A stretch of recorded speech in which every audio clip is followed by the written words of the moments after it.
Alright. Yeah, do the usual check. What?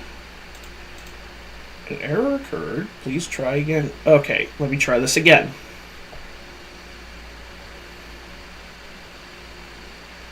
Alright, there we go. Sorry, guys, I had to refresh the page. At least it didn't full on shit itself. Yeah, this time.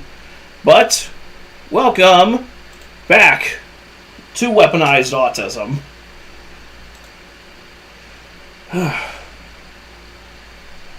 Okay, I got my phone in split screen mode. The top screen is the screen share, and the bottom screen is the live chat. Alright, then.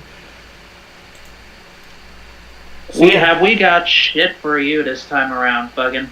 Oh, yeah. Because not only do we have, as you can see from the title, not only do we have an update to the Johnny Salami situation, but Resident Evil Requiem has a demo, and we're going to check it out. That's not public yet, Buggin'. Apart from maybe a few specific sources, I would imagine. Oh, you'd be surprised. But anyway, let's... I'm only here for the first couple hours this time around. Yeah, so let's just dive straight on into it. Head first into the wood chipper. I mean the stream. I turned the volume of the video down just so we could talk. Yeah.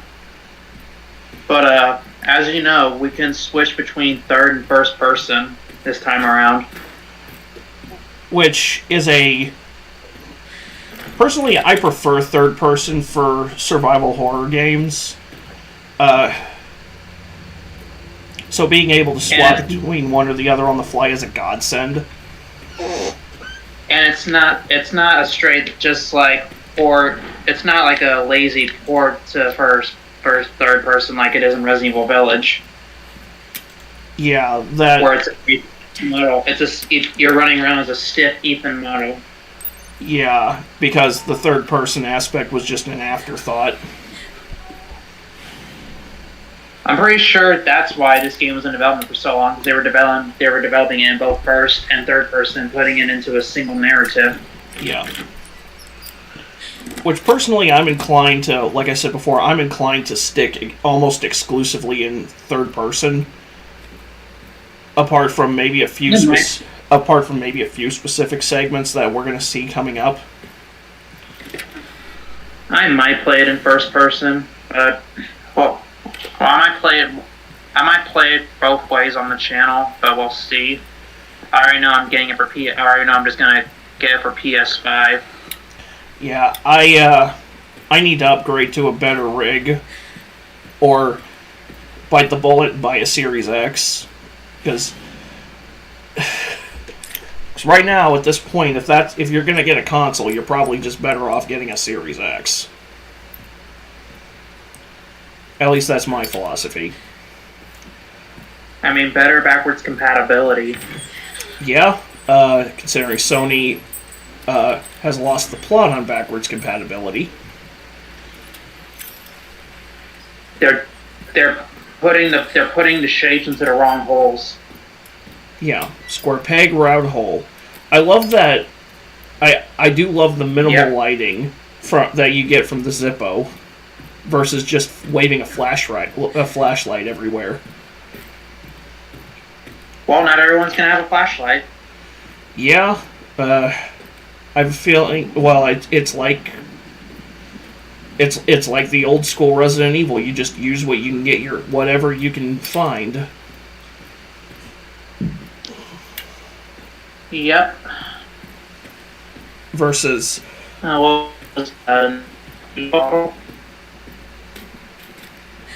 Yeah, looks like that says empty bottle. It does. What were you? I don't like that it switches back to first person for the cinematics, just arbitrarily. But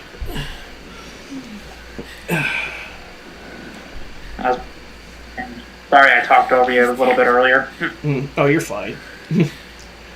You needed to check a pulse to see if he was dead, Grace?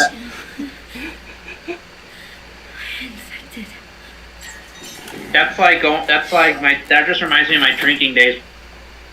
I love... Before me and Lily got back together. Oh, what the fuck?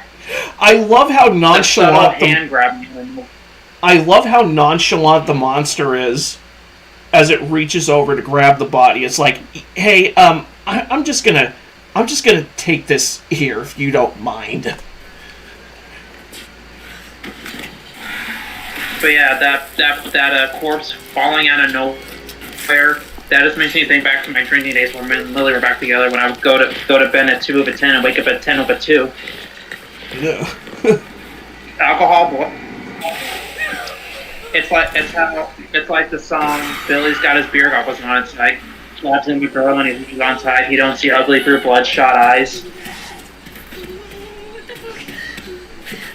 You know what I'm trying to say? Yeah. I've seen people in the comments on videos about this demo make reference to Haunting Ground because of Grace's capacity to trip over nothing when you're in third-person mode. Well, if they did remake Haunting Ground, it would definitely be in the third-person perspective. I've never played Haunting Ground. It's one that's been on my TBP, my to-be played list for a long time, just because I'm a sucker for old-school survival horror and Resident Evil clones. Especially the obscure ones. Oh god, yeah. There's actually a game called Obscure. There is. I haven't played the first one. I've played the, I have the second one on PS2, but I've never played the first one. It's basically The Faculty as a video game. Mm-hmm. Yeah, I watched my sister play Haunting Ground years ago, and I remember one time her having an emotional meltdown after she accidentally kicked the dog. Sorry, but if I'm playing a game like that and if I accidentally kick an animal, I'm just gonna see if it'll let me jump off a cliff. Pay for my sin. That's how I am if I'm playing a video game where you can accidentally hurt civilians or accidentally hurt animals. If I hurt an animal, I just restart. Right. Or anything that doesn't deserve to be hurt, because that. Lily says that it's crazy how I'm both empathetic for people and real people, but I personally I find myself a little bit weird for that.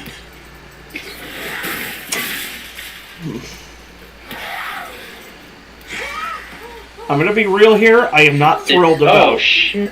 I'm gonna be real. I'm not thrilled about the prospect of another stalker enemy. Stalker enemies are my least favorite aspect of the last several Resident Evil games. I'm surprised Mendez wasn't a full-on stalker in the last one. I think everybody expected him to. Everybody expected him to be, including me.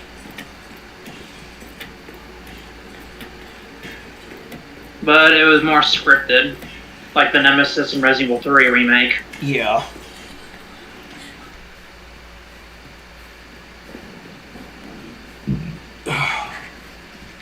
Looks like it's in first person. I think this is the switch to first. I think whoever was playing the demo swapped over to first person.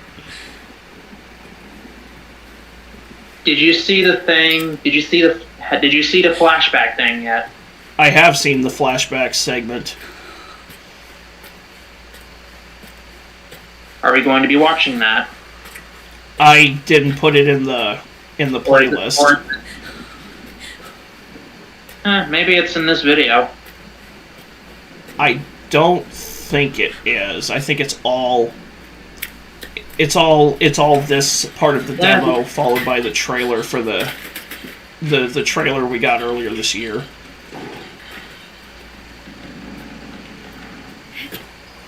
Oh, it did prove one of my theories correct. that there was going to be a flashback, and apparently Grace was with her mother at the Renwood Hotel, or Renwood. Renwood. The captions tend to fuck it up.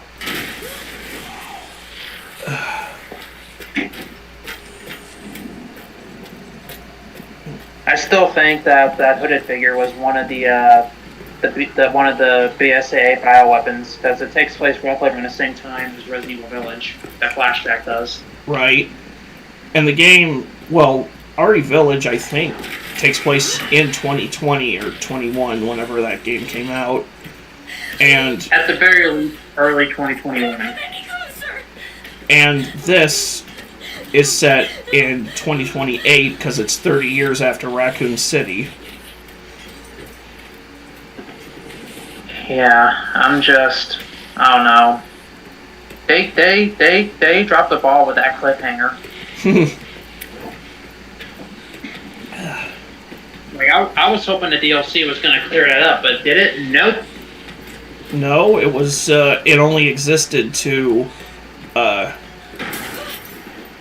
get to close out the Winters family storyline. I was hoping we were going to at least get a third game out of it, but shit happens. Yeah. It could have been a perfect open and shut trilogy. Like, we could have gotten an entire game centered around Rose, roughly around this same time period. Right. Actually, no, around this point. Actually, if it was going to be around this point, Rose would have only been, like, what, 8 years old? Yeah. Yeah, so it really wouldn't work. Yeah. Do we want to watch the trailer again because we've seen it already? Truth be told, it's not really going to add much. Okay.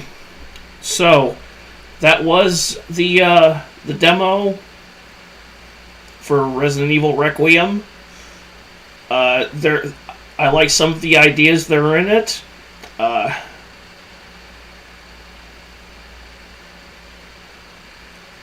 I'm very interested to see what the final game is going to be like. And I have a sneaking suspicion, and I know I'm not the only one, who thinks that the new stalker creature is a mutated Alyssa. Because it can't possibly be Lisa Trevor. No. Although the moans do kind of sound like Lisa Trevor from RE1. No, I would say Lisa was incinerated in the mansion. Yeah. I'm just saying it sounds like her. I'm not saying it is her. I'm saying that the moans remind me of her. Right. I know damn well she did, because if you play Umbrella Chronicles, before Wesker leaves the mansion and it blows up, Lisa Trevor gets pinned under a chandelier, if I remember correctly, after fighting her in the main hall. Yeah.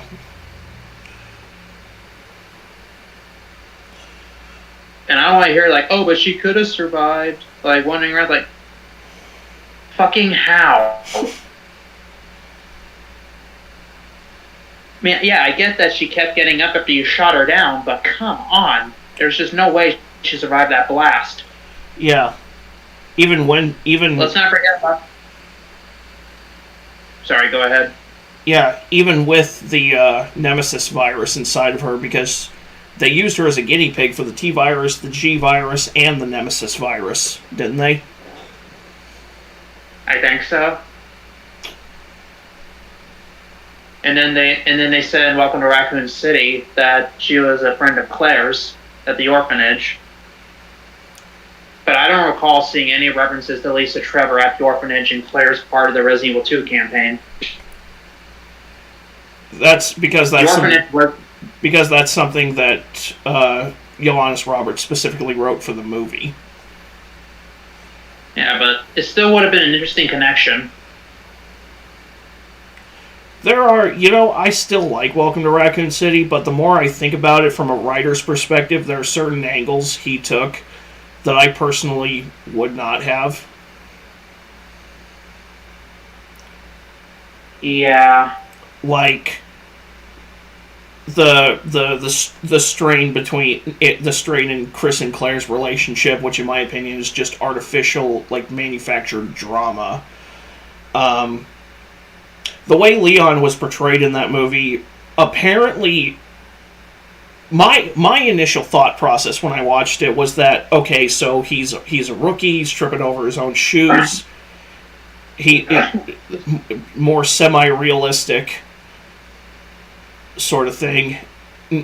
Apparently, the reason Leon is the way he is in Welcome to Raccoon City is because Johannes Roberts just wanted to make just wanted to pay tribute to Jack Burton for Big Trouble in Little China. Huh. Which makes no sense to me, because the whole gimmick with Jack Burton's character is that he's a side character, he's a sidekick who's treated like he's the main character. That's the whole thing with Jack Burton.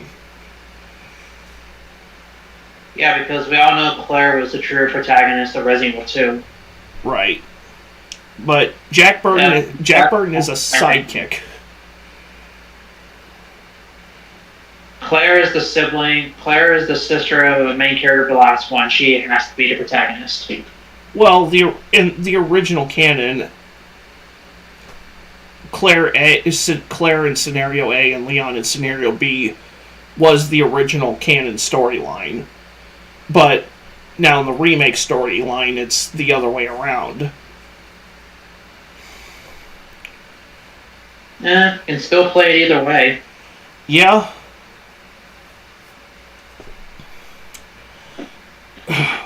But, yeah. I actually recorded part 1 of Leon B last night, but I'm gonna probably re-record it so I can figure out how to turn a fucking infinite ammo cheat off.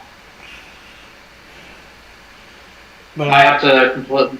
I might have to wipe everything and do everything again. Sorry, you were saying? But, yeah, that was a narrative choice I personally would not have made. I've been trying to write a video to go more into detail about what I would have done differently versus what was in the movie. I just haven't... But between writing my own book for the last several months and posting it intermittently on Wattpad, I just haven't really found the motivation to keep going at it. Right. But anyway, enough rambling from me. Should we watch the flashback? Or do you want to save it for another stream? I'll save it for another one. Alright.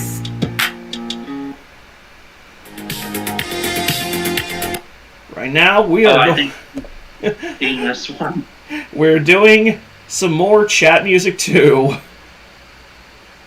That fucking title, dude. What's her only streets? This is Life of Homeless People. Only streets.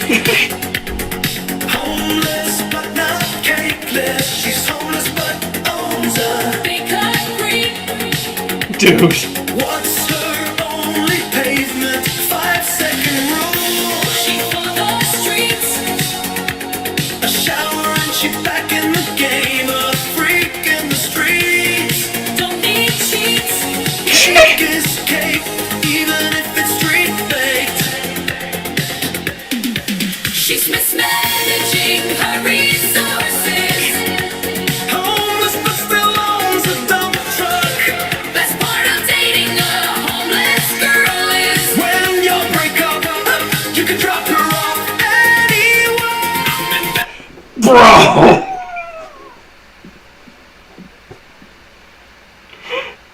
Bruh.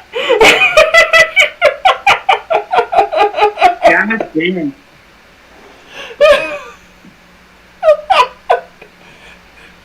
Dude.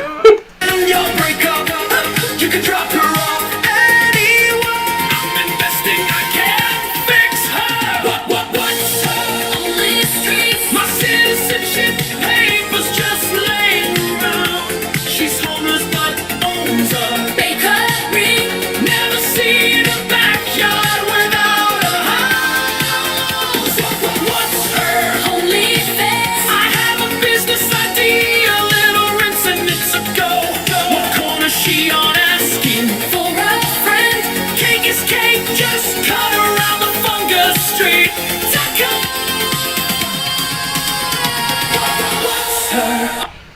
Bro!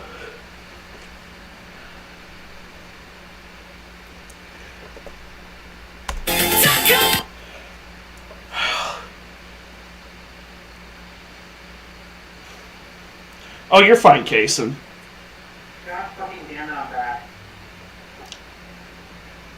Are you Did sure? that come through? Yeah, but now it sounds like you're standing 20 feet away. I'm right in front of the table.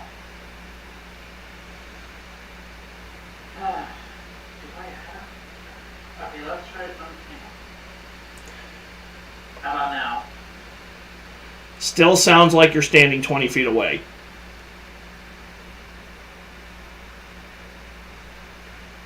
Alright, hold on, the screen share could still be back when I back out.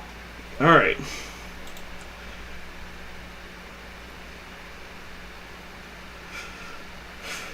Let's try this again, shall we? Alright, now you're sounding fine. Oh, damn. Okay. But yeah, street taco, that's great.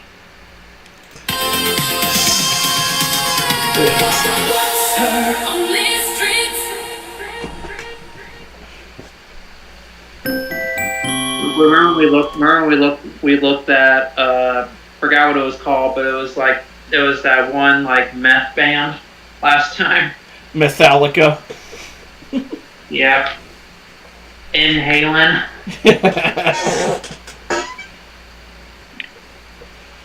Okay, this is what you were talking about before we hopped on. Yeah. Singers falling down the stairs. Like I said, you'll get it once once it starts playing. Yep.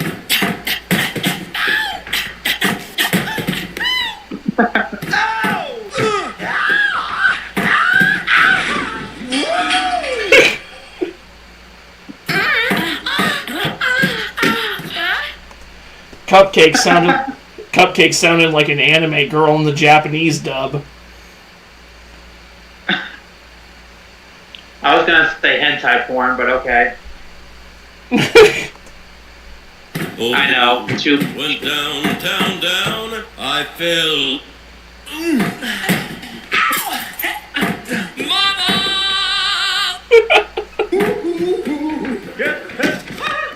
Lord have mercy.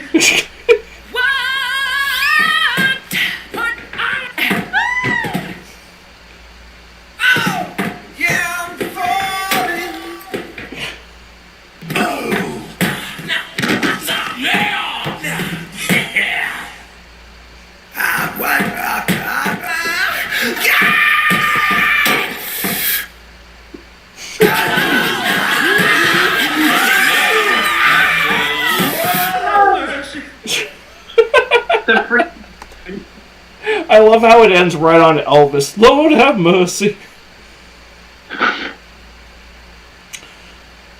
Dude. That's... Okay. Ooh. My God. Oh boy, here comes one of the long ones. Let's just try and not have too many stops. Yeah. Ooh. A nice... Yeah. I did see Legal Mindset's update on this. I have not seen a Toesies update yet, so... Homie wants to be played so bad. This is the disrespectful IRL streamer walking out of court realizing he's completely destroyed his life. And now he's facing a max sentence of over 40 years in prison once you add up all of his charges together. 6 of which he's already pleaded guilty to. And things just keep getting worse for this guy because he refuses to apologize. He keeps on doubling down on his moronic behavior, and at this point he's just completely digging his own grave. To the point where he's honestly really going for that #1 spot of the Influencer Hall of Fame morons. Now you may be asking, how is this possible? Well, he's built an entire career off of harassing people in public. He went to Japan to do exactly this, and quickly found out because people started confronting him all the time. And it's crazy how much I called what was going to happen over 2 years ago. You're from America? Yes. So am I. You're from America? Yeah, you're big obnoxious. You know what we did to you? What do you do? We will do again. Do what? Yep. His career path is now limited, to say the least. He can keep streaming to the morons who are entertained by his behavior, but at some point, being disrespectful like this will either get stale, or it's gonna catch up to him in the worst way possible. But back then, he ended up being chased down by alleged Yakuza members. He was forced to apologize multiple times, but because he didn't do it in a sincere way, he ended up fleeing Japan for Thailand.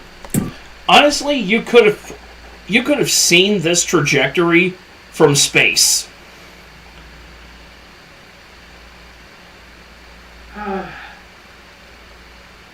My God.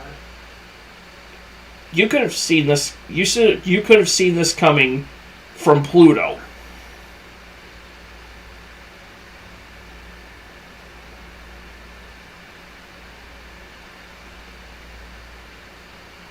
Retards be retarded.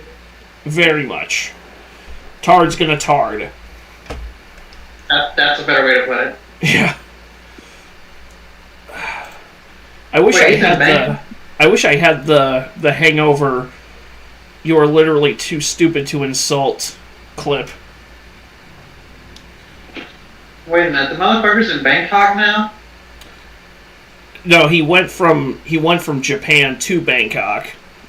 He tried to push his particular brand of Fafo in Bangkok alongside Japan and Israel and now South Korea, and it didn't exactly work out there for him. It's always satisfying to see a rage baiter get humiliated. Yeah. Or in other words... Look up idiot in the dictionary, you know what you'll find? Picture me? No! The definition of the word idiot, which you fucking are!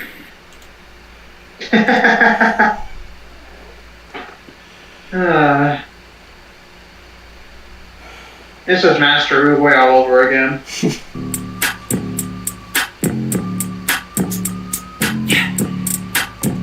Oh. Okay, hold up. I don't know if that music is... Okay, well, maybe it's public domain, copyright safe. Call me, be me if you need me. Nope. What in the early 2000s Disney Channel is this shit?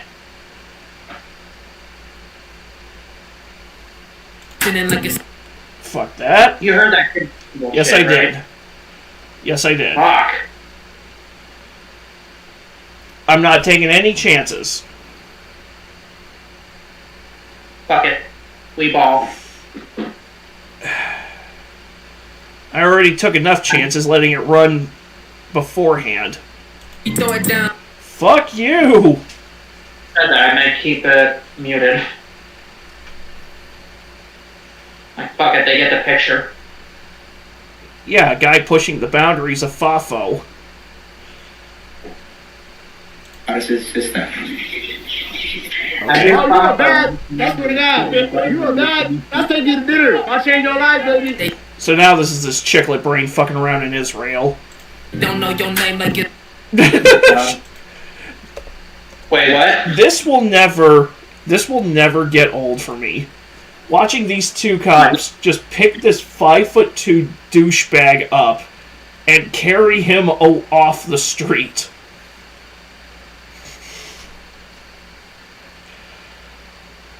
Yeah, you can see, the more you fuck around, the more you're gonna find out. Yeah. Oh, now South Korea. Oh. Korea, and he goes... So in September of 2024, he arrives here in Seoul, Korea, and he goes to the Mapo district, and he starts to stream by going straight into this GS25 store here. And he immediately made his way to the refrigerated section to buy soju, a traditional Korean alcoholic beverage normally made from either rice or sweet potatoes. And with this, he starts harassing the local citizens of Seoul. So after stopping at this GS25, they made their way down here. Obviously, this venue was packed, and he ended up running up on this stage. So not long after he goes live here in Seoul, Korea, he immediately jumps up on this stage and interrupts a televised performance. Dude, what the hell is Atozy is Atozy taking part in a IRL documentary? What the shit? I mean, he's not the only YouTuber commentating on this douche canoe. Well, I asked that because Legal Mindset, in a video he posted earlier today, did a plug for a documentary about these IRL nuisance streamers like Johnny Somali and Ice Poseidon. Any idea if he ever commented on Icy Wyatt? If he has, I haven't found a video. You know, the dipshit who thought he was too popular to be arrested? Yeah, I remember that soup sandwich. The face tattoo set it off. Yeah. It's like, buddy, you're TikTok famous. You're not famous. So it took him about 10 to 20 minutes to start worrying if he was going to get arrested or not. So they made a run for it and ended up running to this bus stop right here, and they got on this bus. And here he only rode the bus for a few stops until the bus driver actually threw him off the bus, which in South Korea can easily be a business disruption charge, which he's currently facing 4 of. And you can really tell how uncomfortable his friend got with Johnny because he immediately left him, because that was the last time he ever saw his friend on a stream. Bro, stop being a piece of... And soon after, he went to this market and bought a fish, went onto a bus, and started harassing people with the fish and playing North Korean propaganda. And when people asked him to stop multiple times, he did what he always does. He laughed in their face and didn't do so. So he was eventually confronted by the police, lied to them, so they let him go, and then he continued what he was doing to begin with, and then he was confronted by the police again, and then he lied to them again, and he was let go yet again. The cycle just keeps repeating with this guy, but unfortunately, they just kept it...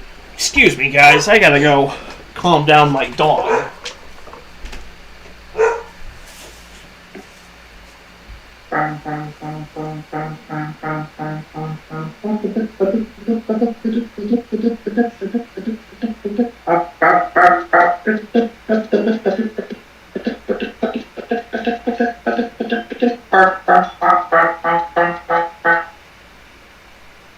My name's Jason and I'm stuck in Space World. Fuck.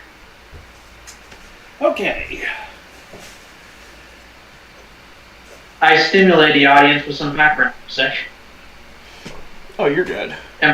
which was actually cringy beatboxing. Oh, you're good, dude. Huh? I said, oh, you're good. Oh boy. Okay.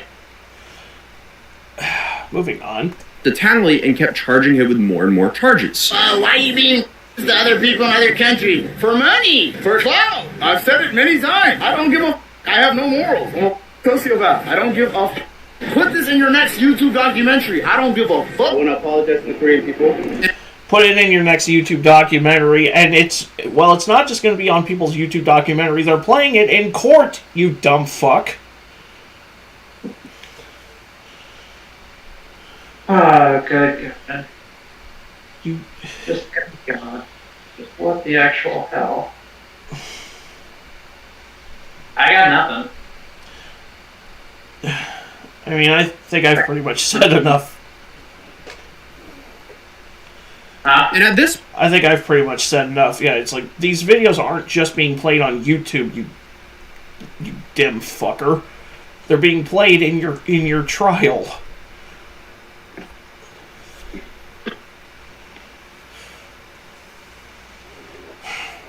All I can say is just, you dense motherfucker. at this point, I guess he just felt completely invincible here in South Korea, so that's what led him to do the 7-Eleven crash out, and then later on, the Latte World incident. French, no English. And this is what brought me to Seoul in March of 2025, because he was officially indicted, and I've been covering all of this from afar, but I wanted to see what this train wreck was like in person. And honestly, I was in complete disbelief. I've never seen a person who clearly knew better act this dumb and completely destroy his life for zero upside. By March of 2025, he'd already been stuck in Korea for months, and finally, he had his opportunity to just apologize, take his penalty, and go home. What did he do though? Absolutely not that. Instead, he chose to insult the judge and judge's family just days before his trial, then show up to his trial over an hour late drunk. The judge, the prosecutor, you can suck my causing anxiety by carrying a fish. Tell the judge you can suck my. I'll bring a fish to your mother's house. Do you admit the charges? Is there anything you want to say? Yeah, sure. We'll meet the charges. You're proud drunk. Intoxication is no excuse. Yeah, that's totally a good idea when you're facing 40 years in fucking Korean prison. Yeah. Yeah, just double over. Just double over and insert your skull up your own ass. I knew you were stupid, but goddamn, son. Actually, I'm glad you're not. My son is 5 and he's not smarter than you dumb fuck. Yeah, let's just do literally everything we're not supposed to do. That'll work out really well for you in South It's a Korea. bold strategy, Cotton. Let's see if it pays off. My son is already a quick gamer. Yep. It's a bold strategy. It's a bold strategy, Cotton. Let's see if it pays off for him.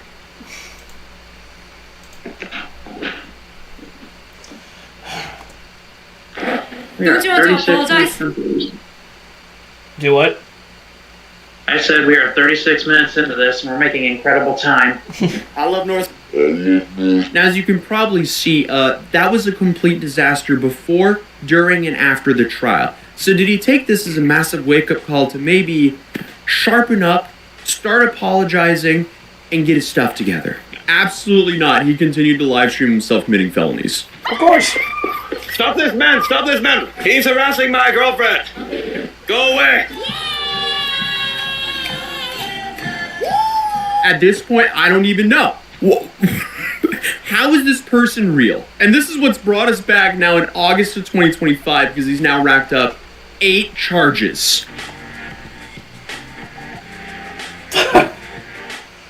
So we're now on our way to interview a guy by the name of Jung Do, because he hit me up the other day and he claims that he sucker punched Johnny in the face, and he wanted to take for this fucker. Do what? Yeah. I have a genuine question for Johnny Salami. Were your parents related, like before they were married?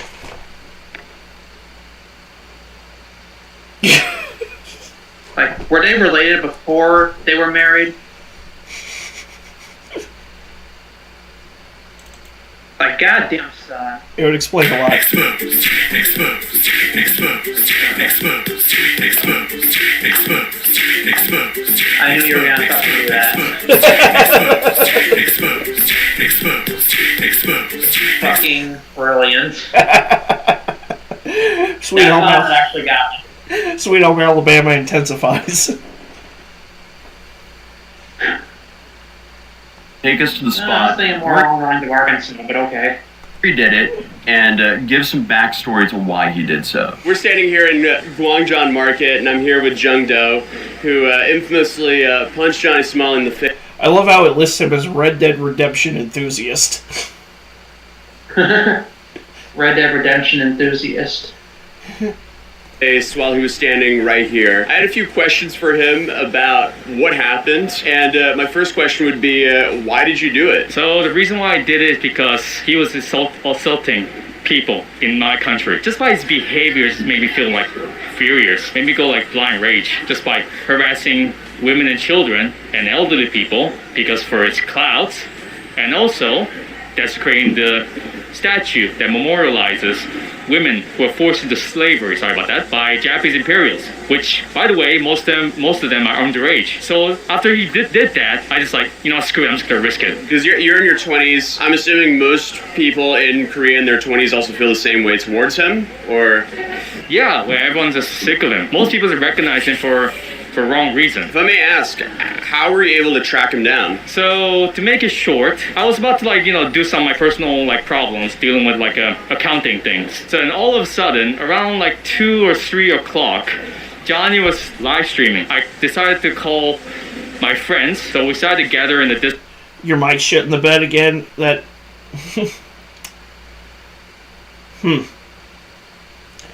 Your mic or Discord itself. I mean, either one. Discord call and told him, guys, this guy is streaming. We gotta figure where this guy is. I know where his house is, but I'm not sure if you go to other places that I'm not familiar with. So can you guys track him down while I'm riding a train? And it was like, sure, go ahead. So basically the four of us figure out where he's going. Man, it was like a really long journey. And it kind of point I was like really exhausted by it. I was like really close to giving up. And then until one specific spot that helped me find this guy. It was a coffee shop right here. Oh, so it was the White Button Coffee and Dessert? Yeah. So anybody else watching the stream, have you ever had issues with mic permission on Discord just constantly turning itself off and on? I've never had that issue myself. Am I coming through? You are now. Fuck's sake. Do I need to rewind this? Nah, I caught all of it. Okay. Alright. Stream casual on the TV in the background. Alrighty. Yeah. Oh, wow, okay. But it's all because... I have the stream going on low volume and on the TV in the background, so in case it shits itself, I'm not really missing anything. Alright. Because of this place that figured it out. And all of a sudden I was like filled with just adrenaline coming up. In my mind, this one music from Red Dead Redemption on the Nightmare, I think it's called Voodoo, Bad Voodoo. Have you played that game? Yes. So this music was playing on my head, and then I was like, kept running, and then I arrived here. And one of my friends just told me like, dude, I saw a police station in your camera. Bail, man, just bail. And then I walk across the street, and then I came here. You ended up sucker punching him right here, and then you ran this way, right? Yeah. And he kind of started chasing you a little bit, and you had a little bit of a confrontation. So you guys ran down here, and then if I remember correctly, you ran down here. And then this is essentially where the altercation ended. Because he said something, you ended up running a little bit back up the stairs, and then you went, oh, okay, I gotta disengage. Yeah, I was like, I'm just so tired. I just want to go back home. That's it. If you want to go around and harass these people just for clout or just do something really stupid in public, get a life. Dude, the level of hate, the level of fury you have to drive into somebody for them to just go out there and assault you on a whim. You done messed up, AA Ron.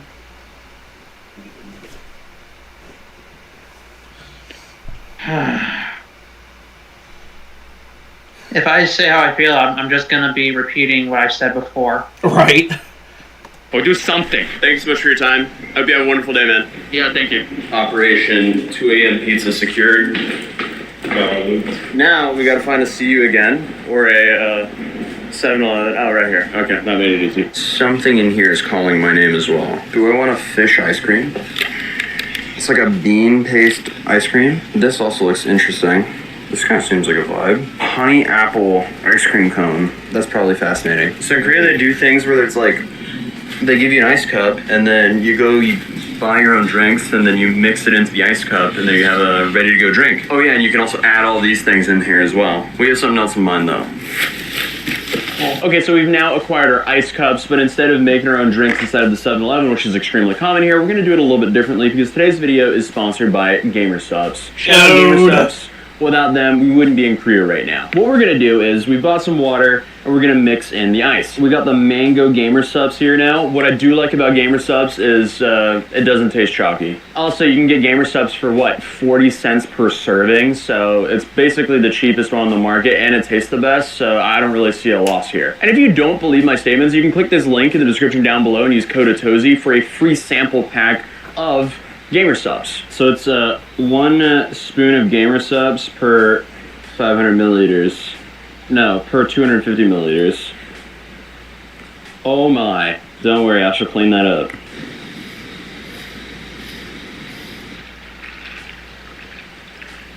Bruh. And the ice will work as our own shaker cup today. Thankfully, Gamer Subs also has a whole plethora of wonderful shaker cups as well. It actually smells amazing. Dude, taste that. Taste that. That is actually amazing. What? Taste that. Genuinely. Okay, no, you got me. Dude, that's amazing. Cheers. Gombe. Thank you. Thank you. Gombe. Gombe. Thank you so much, Gamer Subs, for sponsoring this video. That was cooking with Arling, cooking with Earl, cooking with Atozi. Raise your hand if you've ever seen something like this before. Sally sells seashells by the seashore. Nailed that first try. Wait, I can't rotate that way. That's okay. Let's go. Dude, Did you see that? Jesus Christ. Did you see that? I caught That's it. the gamer stuff. That was purely gamer subs. Gamer subs GG/Atozy. Use code Atozy. So you can have razor quick reflexes like me, and I'm completely jaywalking like a complete moron. I'm so sorry. Well, actually, I wasn't jaywalking. We had the right of way. Dude, we were so locked in. So going into the trial, we had a lot of questions revolving Hank and Johnny's relationship. Because recently, Hank went onto the K-Town Social podcast and said, hey, Johnny owed him $20,000. He wasn't associated with Johnny anymore, and Johnny no longer lived with him. And to be fair, are we surprised there's trouble in paradise when you have two dudes living on top of each other in a extremely small apartment for about a year? No. Especially when you consider that one of the dudes there is not making any money. He's actually just a drain on this dude's life, and he's causing a massive rift between him and his family. And this guy's family is paying for the other dude's trial. It's just not a good deal for them whatsoever. We're now headed... Basically, Johnny is Marks, and Hank is Angles. Bruh.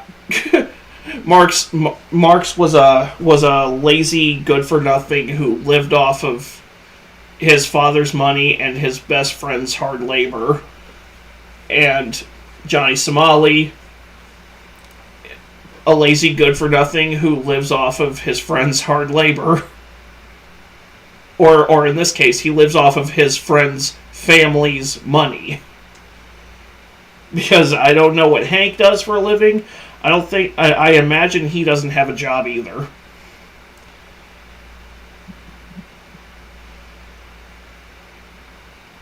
Yeah.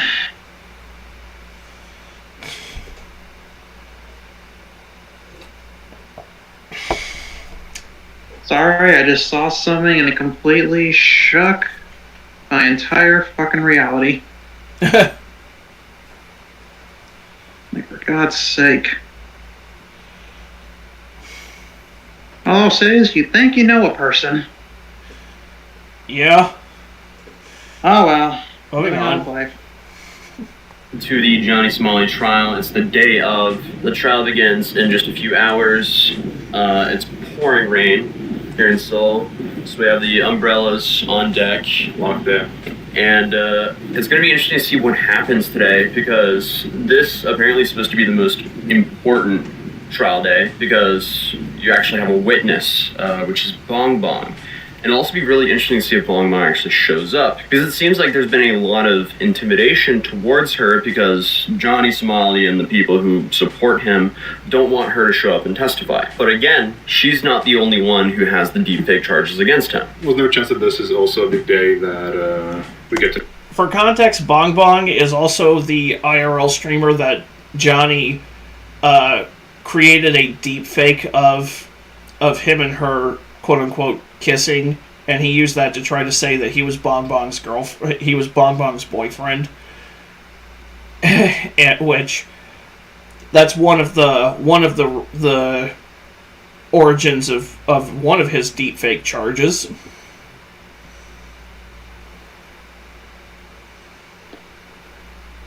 Yeah, I forgot about that. So to know like the closing dates and whatnot. Could be. And the other interesting thing that's happening today is we'll find out what the fourth obstruction of business is. Also, today the trial is actually at 4 p.m., not 9 in the morning, so the odds of him not oversleeping and showing up drunk are a lot higher. But never zero with this guy. So what are we expecting to happen today in court? We're going to hear a new charge, which is an obstruction of business. We know that. Yeah. And we're going to hear a plea. Yeah. Johnny. We're going to hear him confirm his address. Yeah. Confirm his occupation. See what he's going to say. And then, what do we got? Bong Bong. Right, okay. She's going to testify, and it should be very interesting. Well, I guess we'll check back in when we know. So Johnny's current freedom will be decided behind these doors. Obviously, I can't film inside the court, so we did a little drawing again. So here you see the judge in the middle there, and then on one side you have the prosecution, and on the other side you have the defense. And clearly we had a very sad Johnny Somali sitting in court today. So this is essentially what it looked like. You had the translator in the middle, and then you had the prosecution and the defense on the opposite sides, and obviously the judge in the middle, behind what says court in Korean there. It's the boys. How we feeling?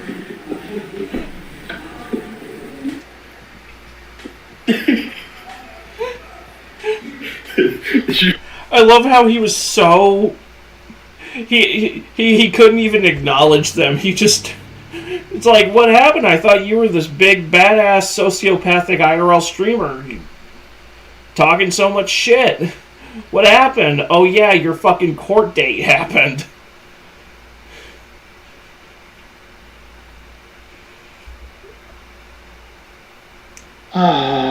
And the summary of it is basically, you're fucked.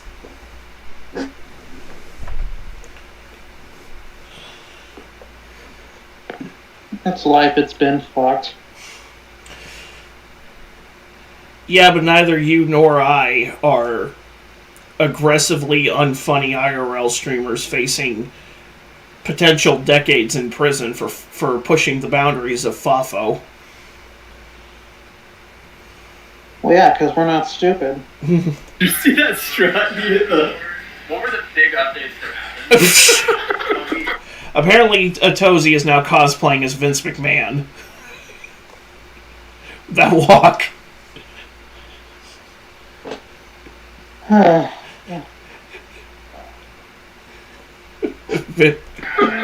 Drew was definitely walking cursive, or at the very least, italic. I've never seen someone try to keep that straight of a face before. Alright, so we just got out of court. What were the big updates that happened during it? Well, we had not a surprise witness, because the definition of that is somebody who we didn't know was going to be called. But we just made a mistake about assuming who was going to be called. It actually turned out to be the Lotte World employee who had to deal with Tommy. So we thought Bong Bong was going to be called, but it wasn't Bong Bong. It was her instead. Yes, so that was for the section of business at Lotte World, and then but Johnny changed his plea to guilty. So therefore, she didn't have to testify. Exactly. There's no need for her to testify. Okay. She could just go because she pled guilty. So he changed that one plea, so now we only have 2 not guilty pleas. And the 2 that are not guilty pleas, those are both for the deepfakes, or for the... Those are both for the deepfakes. Right. And they're going to call witnesses for that, which is what they were arranging.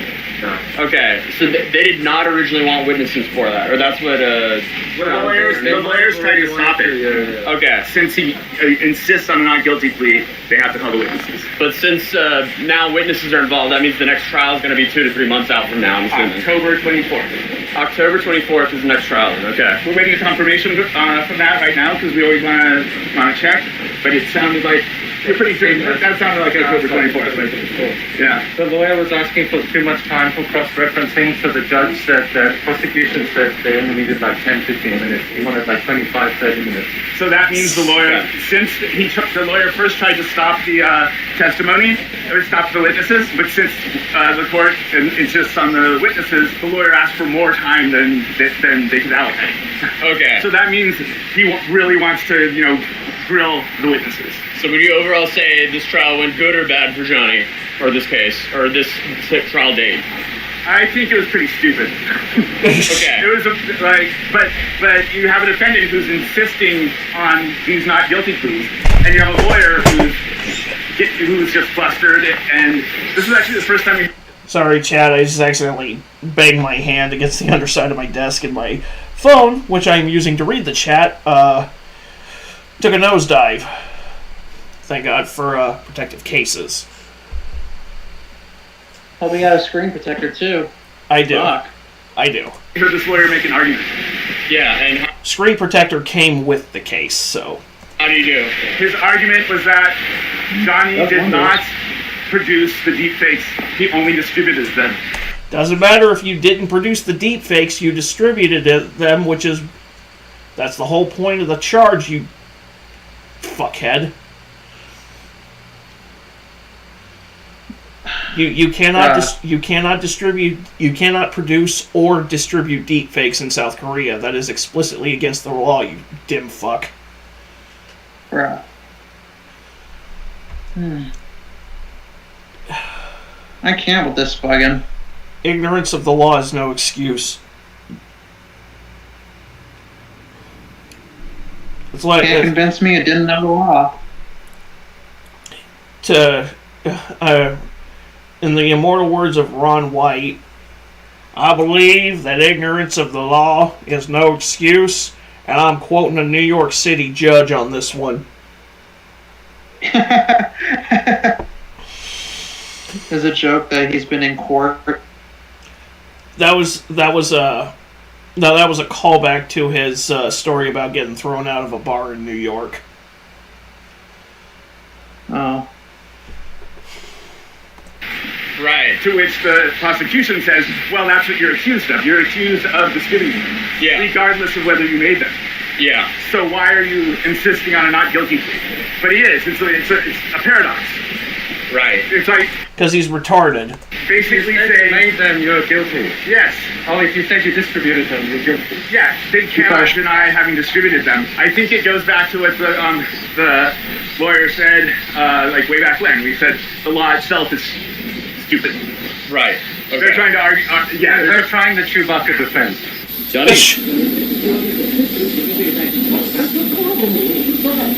Excuse me, guys. No, okay. They don't want to be on camera. What's interesting also is the North Korea charges that were hovering over his head, because he was actually brought in for questioning there. And he essentially got out of that by saying, hey, I didn't know what I was saying or doing. Please don't charge me. When I go to the judge tomorrow and say, oh, I'm sorry, oh, I'm mentally ill, I don't know what's going on, I plead mentally insane. And they say, okay, go home with a fine of $500. Well, the only problem with that is his own streams, just like everything else he does. But here, he proves that he is very aware of how serious this behavior is here. What's the law on that? You said you read up on the law. What's the law on that, North Korea? Alright, so no propaganda, bro. No propaganda. What is don't carry around no. What's the definition of propaganda? Papers, like papers promoting Kim Jong Un, like T-shirts promoting Kim Jong Un. None of that, bro. I ain't got no T-shirt. No, I know, but don't be talking about him and saying he's a real god and whatnot. What's kind of ironic of all this is clearly, as we saw in the start of this video, Johnny wanted so badly to be liked and kind of be like Ice Poseidon. But unfortunately for him, his own behavior led to him being hated even by his idol. This is the reality of the situation, okay? I'm telling you the reality. I'm listening. I went to Japan before, no problems. After you did your... I went to Japan, a bunch of problems. Why is that? Because of you. Made my life harder, so I do not like you. So clearly, reality is slowly kicking in. I've seen some footage of Ice Poseidon streams. He's not innocent. He's still a complete fuckhead. Not someone you want to emulate, Buggin. No. In my opinion, you shouldn't try to emulate You shouldn't try to emulate anybody you see on television or on the internet, ever. Because it's only going to go two ways, and both are not good. Yeah.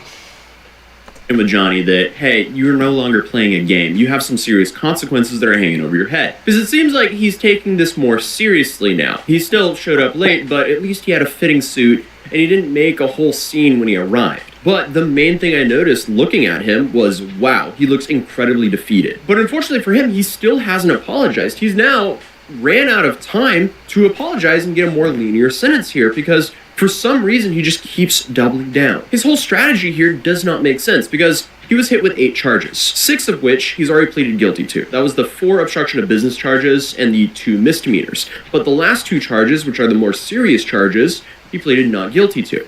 And he did it in a little bit of an interesting way because these last 2 charges, they are for distributing and creating deepfakes. And he pled not guilty, but also said while he was pleading not guilty that, oh, he did distribute them. And while that could make sense if you're in the US, here in Korea, under his circumstances, that does not make sense whatsoever because he's ran out of money. He's using Hank's money to keep paying for his own attorney. And this is only going to prolong the entire trial process and make his sentencing even harsher because he's not pleading guilty. And as of Johnny. You're a stupid dumbass. Massive understatement. Massive understatement. You were being charged with distributing the deepfakes. So saying you didn't create them is not a defense. It's just not. You're saying, oh, I didn't create them, I only distributed them. Well, you're being charged with distributing them. So you're admitting you distributed them, but you're still pleading not guilty.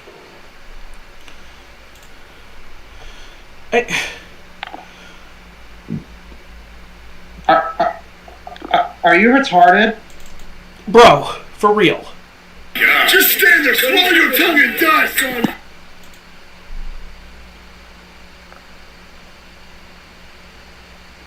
I fucking can't with this fucker.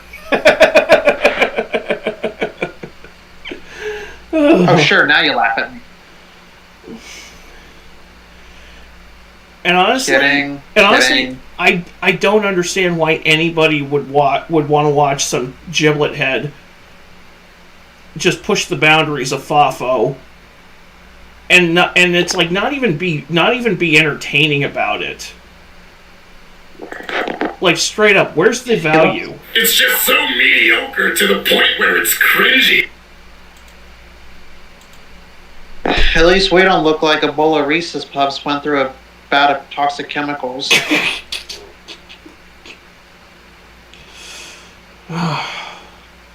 That fucking eye, bro. Jesus. Yeah. We've already established he's already distributed them. So from the people I've talked to here, that'll extend both his trial process, but also make his sentence way harsher. And realistically, he's looking at a prison sentence from anywhere from 3 to 8 years here. And that's if the charges stay as is, because before every single trial date, they add more charges. And that's because, again, he live streamed himself committing felonies, because the dude can't stop incriminating himself. So this might go down as one of the largest cases of a streamer effing around and finding out. But if you want to try Gamersubs for free, you can go to gamersubs.gg/Atozy. You can get a free sample packet when you use code Atozy. Or if you want another way to support the channel, we have a whole plethora of new releases over on Matt.city, including the Soul Collection. And you could use those as a rug on the floor or hang them up as wall decor. It's up to you. I mean, look at this thing. It looks pretty dope. Mad City, baby. Notice how they're actually graded as well, so they'll actually last a long time. Also, a lot of people wanted the exact drawing I did from court last time, but unfortunately I discarded it. But this time, I'm keeping it. And if someone wants it, I'll just be putting it on eBay. Open bid, $1. Have at it, guys. It could be yours for maybe like $20. Who knows, depending on how many people actually want it. I also want to give a big shout out to Gabe from Culture Brat Productions for helping with clips for this video. And he's just dropping one of the largest documentaries on IRL. That's the documentary Legal Mindset plugged in his video this morning.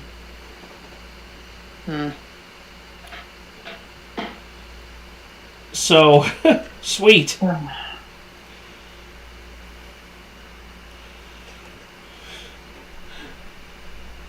Streaming now soon, because she's just released a trailer to right here, which you can check out here. But other than that, I'll see you guys in the next video. Peace. All right. Let me just make sure there's no, okay, there's no,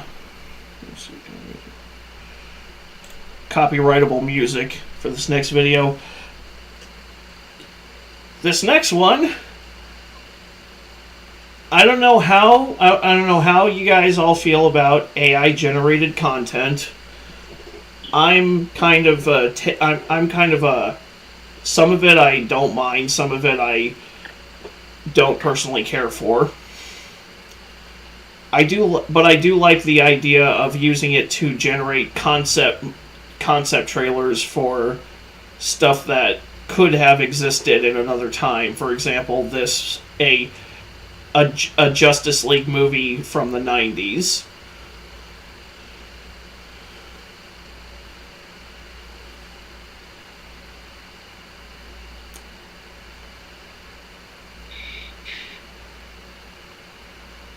Did you have nothing? I was about to say, did you have nothing to add?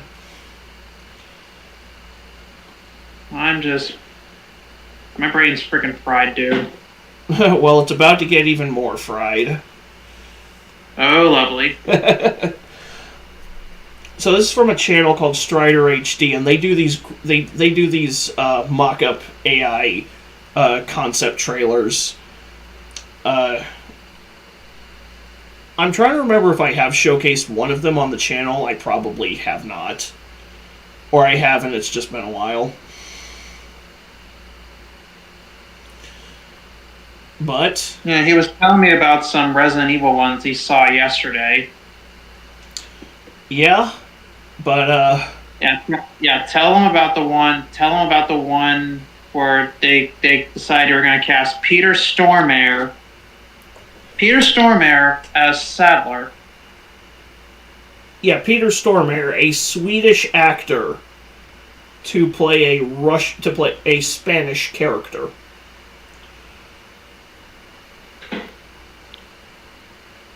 Make it make sense. I think the AI shit the bed there. Well, the AI can only do what the person inputting the prompts tells it to.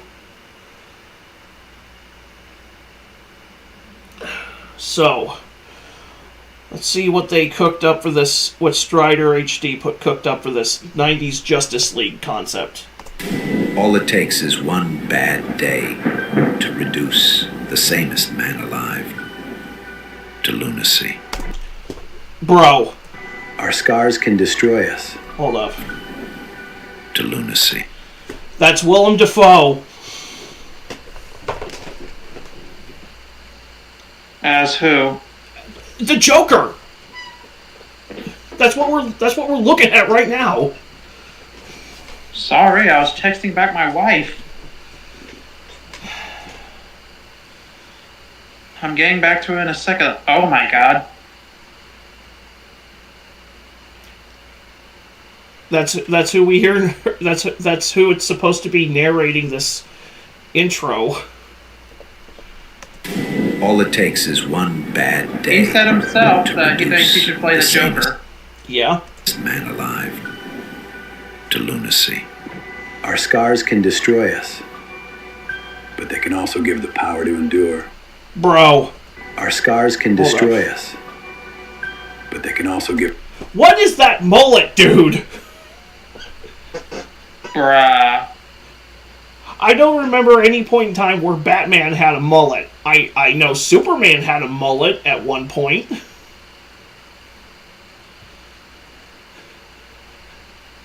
I mean, Michael Keaton looks fine with a mullet, but still.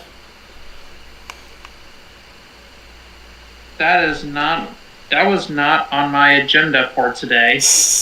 Give the power to endure and the strength to fight. I once thought I could protect the... I knew Nicolas Cage was going to be Superman in this trailer. I fucking knew it. Like you said in our Resident Evil reaction to the trailer, I fucking called it. Yeah. Because and stood up and just walked. Yeah, because at one point in time there was supposed to be Tim Burton was going to do a Superman movie with Nicolas Cage as Superman, which I don't see. I don't see it.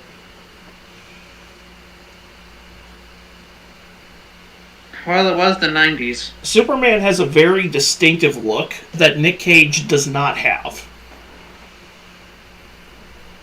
Maybe with a different hairstyle.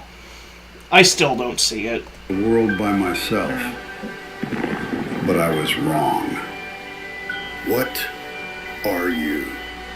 I am many things, Kal-El, but here I am God. No.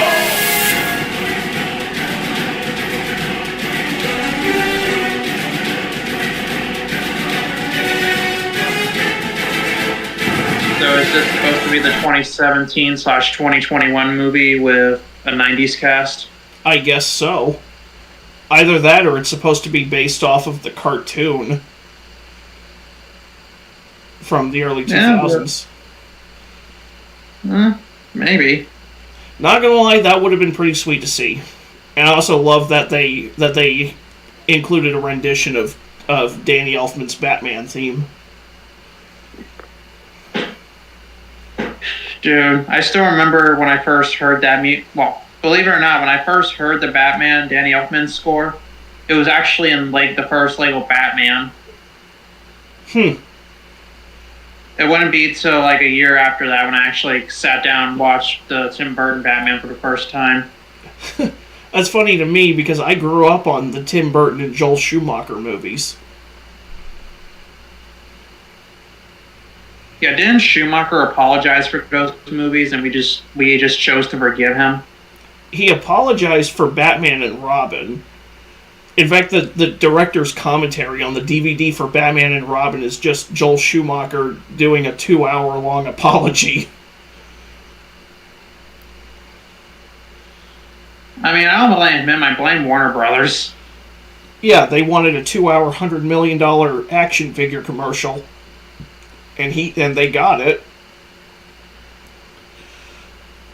Are you serious? Every episode of Power Rangers was a fucking toy commercial. But moving on. With action figures, station, epic shots, and it's like, bruh. Make your toys less expensive, and then we'll talk. Okay, it must be the Snyder movie because that's the Snyder Superman. It must be like a mock-up of the Snyder's Justice League in the 90s because that is the Snyder Superman suit, which I'm personally not a fan of. I always thought that suit just made it look like he was wearing skin-tight long johns. Yeah, I wasn't really a fan when they removed the under thing. I'm a classic guy. I prefer the tights. As goofy as the tights look, at least it leans into the more superhero comic booky feel. Versus and if only Affleck's suit had the whole freaking Batman thing. Yeah. The whole freaking looks like he was wearing underwear. Versus it would have hid that unnecessary crotch bulge. Yeah, and I also was not I almost like Michael Keaton's suit, but it looks like a full body condom. He couldn't even turn his head. Right. A detail I wish they paid attention to when they made his skin in Arkham Knight. Right. Oh, that would have been funny.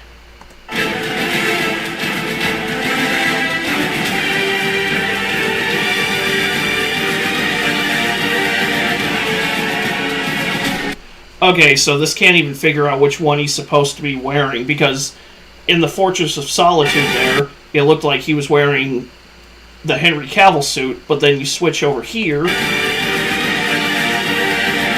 and you can see a little bit of red around his hip area, so it's supposed to look like he's wearing trunks.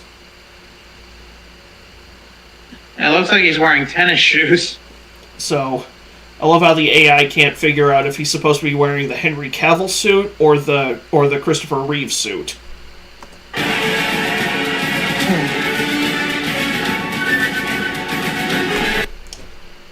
Brad Pitt as Aquaman, could you see that?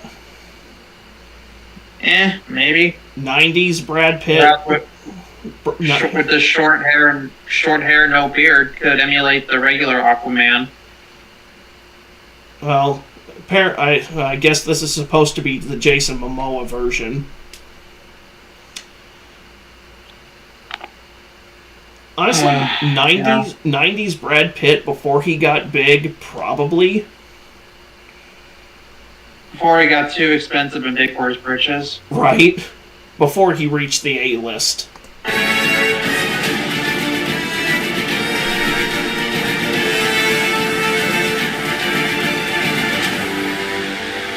Okay, but why do you look like Faramir in some shots? Right. I'm not sure. I'm not sure I have an opinion on this. How would you feel about Tom Cruise as Hal Jordan? I mean, isn't Hal Jordan an Air Force pilot? I wouldn't know. I'm not very well read on most comic book characters. Yeah, well, I'm pretty sure he was some type of military pilot, so... And with Tom Cruise being huge and famous because of Top Gun, I can see why they went with that choice. Yeah. I mean, I'm a sucker for Tom Cruise anyway, so I if this were an actual movie, I'd still watch it. Are they gonna get Kenny Loggins' Danger Zone? I don't know. I don't know if they're... I could see Danger Zone in the Justice League movie.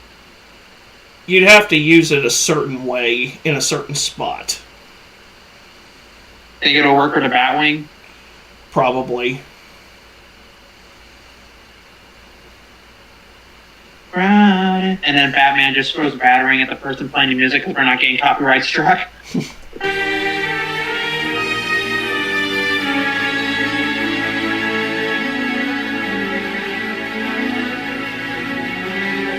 wearing a mask right now.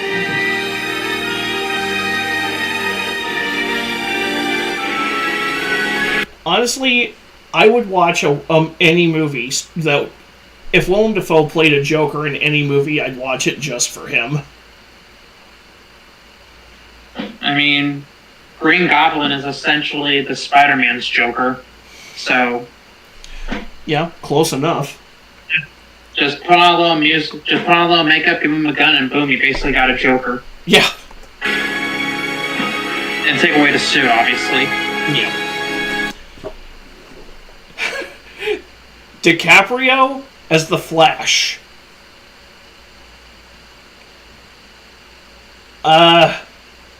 It would have to be before he started doing movies like Titanic. Of course it sunk. They made an overrated movie about it. Yeah. Flashback to when we reacted to Adam West Slapdog's Resi Before Abridged, and Ada and Leon are in the boat like, you know about that unsinkable ship, the Titanic? It sank. Really? And then Ada pulls over the boat, gets out like, I gotta get off this death trap, and gray watery grave. And Leon is just like, is everyone on this mission an idiot except for me? And then you said, of course it sank. They made a massively overrated movie about it. Seriously, can't believe the guy who directed Aliens made that shit. Yeah, and for over 10 years, it was the highest grossing movie of all time. Still Avatar. Yeah, same director too. How ironic. Yeah. Could you? Anyways, but could you see DiCaprio? Could you see DiCaprio as the Flash? I don't know, but I could definitely see Furlong as the Flash, depending on what year. Right. Like if they got Furlong around the time he did American History X, probably. Yeah. But I guess DiCaprio will work too. That's all they had. Yeah, but again, it would have to be before he started doing stuff like Titanic. When he reached the top of the A-list.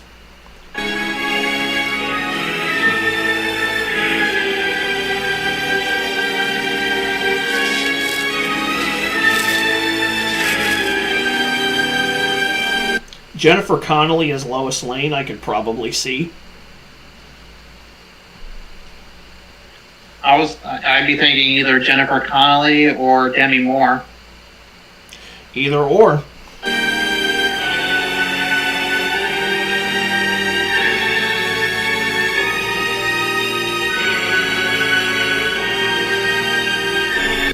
There's the man of the thumbnail, Denzel as Jon Stewart. Another one where you'd have to get him before he reached the peak of the A-list. When he started doing movies like Training Day. Right. Which is a great movie. True. But, yeah. A 90s Jon Stewart, I could see it.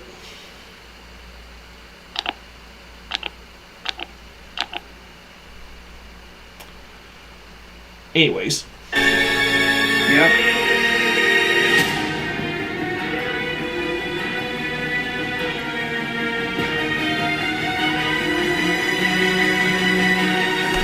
Cuba Gooding Jr. is Cyborg?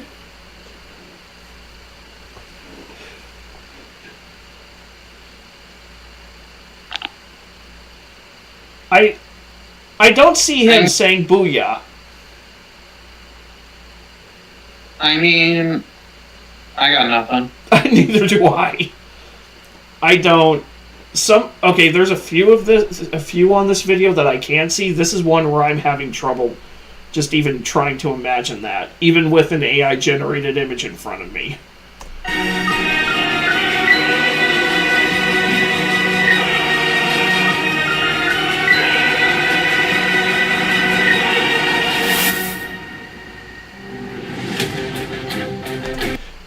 Brendan Fraser as Shazam, that I could picture. He definitely has, but who would play the kid form? That's a good question.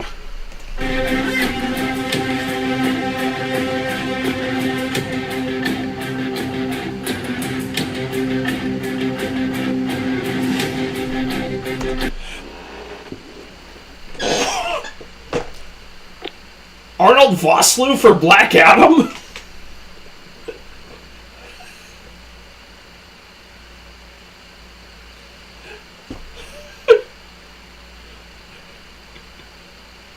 If you're trying to figure out who that is, it's the actor who played Imhotep in The Mummy. Yeah, I know who it is. He also played a freaking army sniper in Bones. He was also Lance Henriksen's henchman in the movie Hard Target with Jean-Claude Van Damme. Actually, he's been in a bunch of movies. Isn't Black Adam supposed to be black? Or am I wrong about that?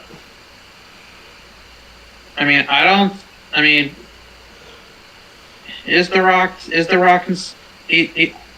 I've never seen a variation of him where he was black. Okay. Well, The Rock, brown skin. Well, The Rock is half black, half Samoan.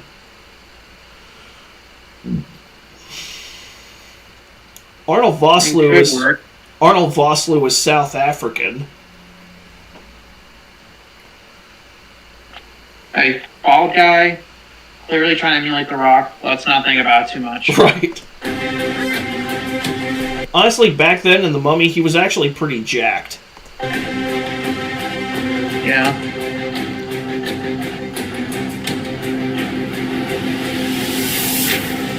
He actually does kind of look like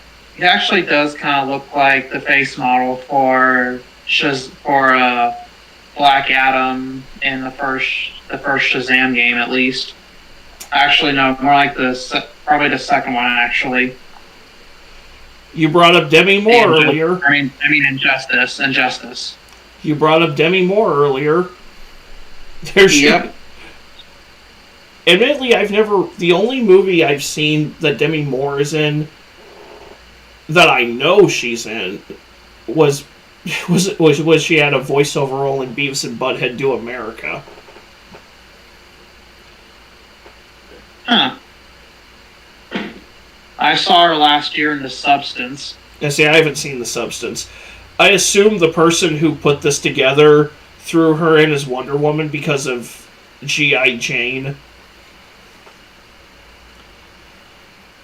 I mean, probably. Since that's a movie about Demi Moore going through the SEAL training. Yeah. So, maybe. Although for a 90s, I would have probably gone with Salma Hayek. Because I could buy Salma Hayek as an Amazonian woman. You're an Amazon, Jill. That an actual fucking one.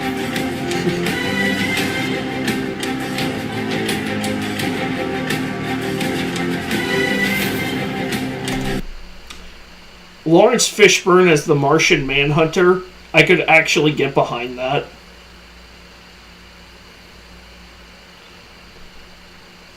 Yeah, I feel like that's one of those actors where you can get any bald guy to play him. Only if he plays Martian Manhunter like he played Morpheus. In Matrix? Yeah. Yeah, because I'm trying to think of which one it was, but the last time I saw Lawrence Fishburne was in one of the freaking John Wick movies. The Pigeon Guy.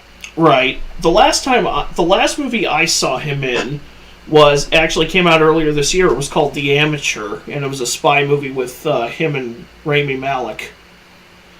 And when I when I posted a photo of it on Facebook, you commented, were like, "Why does he look like Mr. X in this photo?" Oh yeah, I did. He did kind of look like Mr. X. I keep forgetting Rami Malek is the guy who played Freddie Mercury in Bohemian Rhapsody. Yeah. Yeah. Also, now I'm having Vietnam flashbacks to the 8 commercials. Also, Mr. Robot. Emotional damage. Just that these satisfied customers.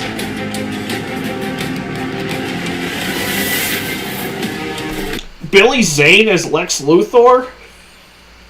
I could actually see that. Yeah, that's actually solid casting. For once, he wouldn't have to wear a toupee. Yep, he can just go bald. Yeah. Like it. Yeah, just embrace his inner Bruce Willis at that point. Yippee-ki-yay, that's my line. That was an actual car battery commercial, by the way. I remember, I saw it. Val Kilmer is Green Arrow? Could you picture that? Kinda. He did play Batman. At one point in time, I did picture him as Robin Hood. He did play Batman once. What in the multiversal fuck? Right. Now I'm having Vietnam flashbacks to the end of The Flash, where when George Clooney steps out of the fucking car, and Barry just goes, "What the fuck?" and it ends. Oh God, they did that. They did that gag from the MCU Spider-Man movies. That's what I remember. I haven't seen The Flash. The most recent the last DCEU movie I saw was Wonder Woman 84. And I was not impressed. Life is good, but it could be better. Yeah, unlike this fucking movie, Pedro. Yeah. Even Pedro Pascal cannot save that goddamn movie. Or Gal Gadot, or Chris Pine.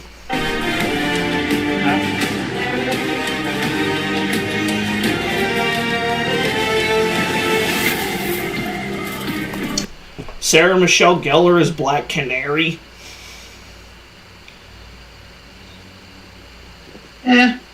Probably. I only watched better than Nicole Kidman. I only saw a handful of episodes of the Justice League cartoon. I've never actually sat down to really deep dive into it. So I'm just taking these at face value. Most of these, at least.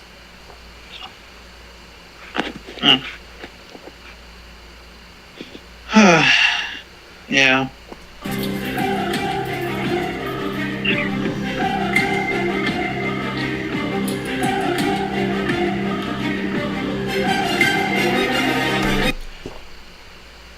Just a random gamer. Hey, welcome to the stream. We're just watching an AI-generated mock-up of what a 90s Justice League movie could have looked like. Patrick Stewart for Brainiac.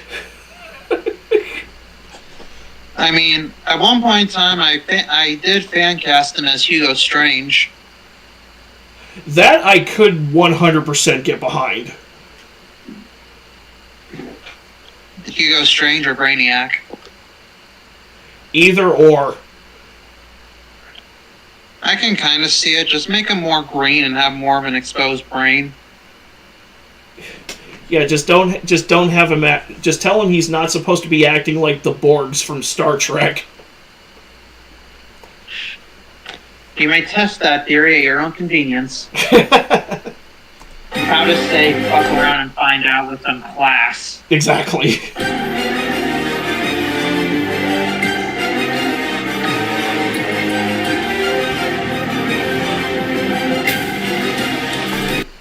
I have no idea who the fuck Booster Gold is.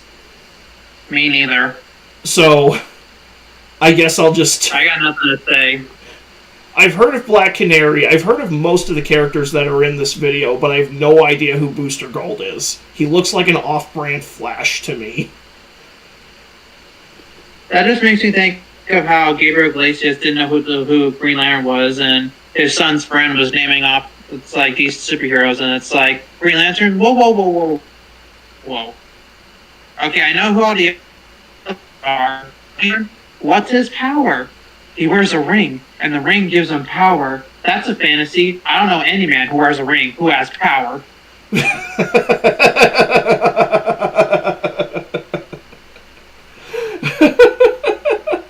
It's opposite day when you're in the Lantern Corps. Huh? I said it's opposite day when you're in the Lantern Corps. Gabriel Iglesias is a joke, not mine. Anyways.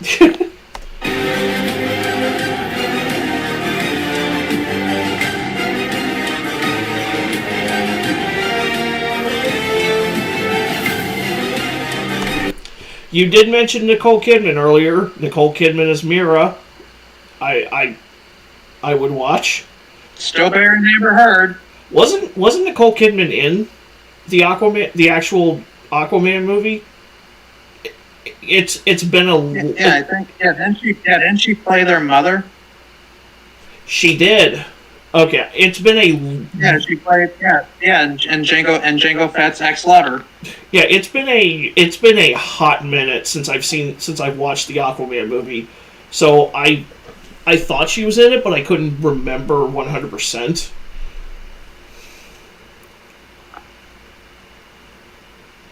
Warner Brothers had every option to fire Amber Heard, but did they? No. Yet they fired Johnny. Those fucking idiots, and yet they're facing consequences in low box office scores.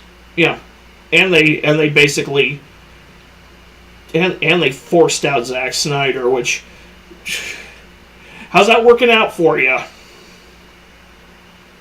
Because I saw James Gunn's Superman, I was not impressed. The only thing that kind of carried me through it, the only two things that kind of carried me through that movie were Nicholas Holt's Lex Luthor and Mr. Terrific. Yeah, it'd be like that. Okay, 3. Because I also did like Nathan Fillion as Guy Gardner.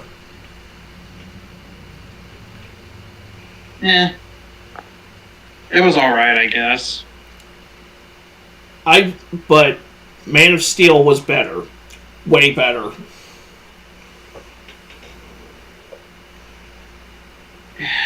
Because it was at Warner Brothers just doesn't know what the fuck they're doing anymore. Because, okay, so Snyder made movies that were not safe, studio safe and marketable. And so they forced him out and tried to jimmy rig a not safe franchise, a franchise that wasn't afraid to go places, and they tried to jimmy rig it into a safe and marketable brand, and now they're just basically Sideshow Bob stepping over a rake. Fuck. So it's what happened. It's the Tim Burton to Joel Schumacher thing with Batman all over again, because Batman, massive box office hit. Batman Returns makes less than the first movie, but it's still pretty sizable success. But people complain about it being quote unquote too dark. So Warner Brothers forces Tim Burton out of the director's seat and brings in Joel Schumacher and basically tries to turn it into a more kid-friendly brand than Batman is supposed to be. And what happens? Batman Forever, yeah, it makes money. Batman and Robin flops harder than Hans Gruber. Oh. God damn, son. Not sure if you're going to give the new Superman a chance. Random Gamer, honestly, just watch the Christopher Reeve movie and Man of Steel. Both of those are much better Superman movies, in my opinion. Yeah. I mean, everybody does what they can. Everybody does what they can with the material they have, but unfortunately, the material they have is not a very good script. hardly ever is, unfortunately. It's James Gunn trying to Marvelize DC. And this is going to flop harder than, well, I'm not going to make the joke because it's going to be too much. Oh, it's already... It's made substantially less money than Man of Steel did. Yeah, flopped harder than you-know-who. Yeah. So anyway... If you know, you know. Let's move on. Yeah.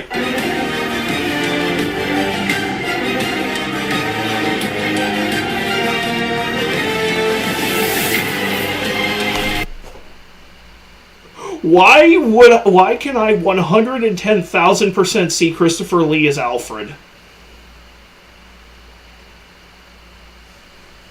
Well, it's definitely the voice and accent. He would have been the perfect Alfred. I mean, assuming you're trying to get an Alfred that's on par with like the 90s version of Jeremy Irons. I feel like if they actually did do a Justice League movie and crossed over Christopher Reeves and Michael Keaton, they would just bring back Michael Gough. Probably, although by that point, Christopher Reeve had already had that injury that left him a quadriplegic, so you couldn't use Christopher Reeve. Did that happen in the 90s or 2000s? That happened in like the late 80s, early 90s-ish. God damn. Yeah. He had been a quadriplegic since at the earliest the late 1980s. Hence, which is why they put Nicolas Cage in here and not Christopher Reeves. Yeah. I still don't think Nick Cage would have been a good Superman. Only if you got him to do like voiceover for an animated project. I don't see him being a live action Superman. Even back then. Do you care if I spoil the Flash for you? Go ahead. At one point there's a whole multiversal clusterfuck that's going on, and at one point you do see Nick Cage as Superman. I've seen that clip on Twitter. It's an actual scene in the movie, bud. I saw that clip. It was they used CGI to insert Nick to insert him, to insert the George Reeves Superman from the 50s and Christopher Reeves Superman from... Man, fuck Warner Brothers. Yeah. By the way, James Gunn said that movie was one of the best things he'd ever seen. He was... Did you just say fuck? I just want to make sure I heard you correctly. Did you just say fuck Warner Brothers? Yeah. Yeah, fuck Warner Brothers. James Gunn was tripping over his own dick praising The Flash before it came out. Which is surprising considering he was going to hit the hard reset button anyway. Yeah. Also, why do the Superman movie first and not Batman? Probably because Superman is the premier DC Comics character. He came before Batman. It was Superman. Superman made his debut in 1937, and then Batman made his debut in 1939. Yeah. Although there is a rumor that they're trying to see if they can if they can find a way to put Robert Pattinson into the DCU to have him interacting with David Cornsweet's Superman. And I don't know how to feel about that, because I feel like the Batman, Robert Pattinson's Batman, should just be its own self-contained thing. Yeah, did you know that Man of Steel almost connected with the Nolanverse before they decided to just reboot Batman instead? I can see that just because Chris Nolan was a producer on Man of Steel and he personally handpicked Zack Snyder to do it.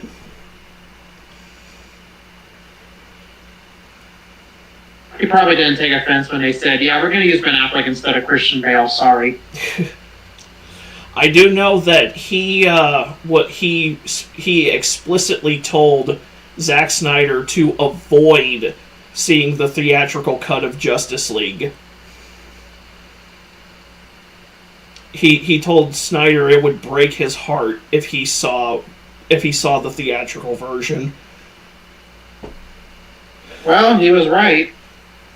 Yeah, because that's not a Snyder movie.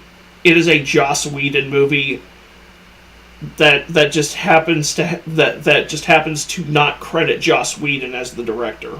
And I can't even watch that movie anymore. After I saw the Snyder cut of Justice League, I can't go back. Yeah, me and Lily went and saw the theatrical version for my my 19th birthday. She took me out to see it for my 19th birthday back when it came out. And we were before I knew about the Snyder cut, I personally kind of liked it at first, but then I saw the Snyder cut and it's like, what the fuck, Warner Brothers?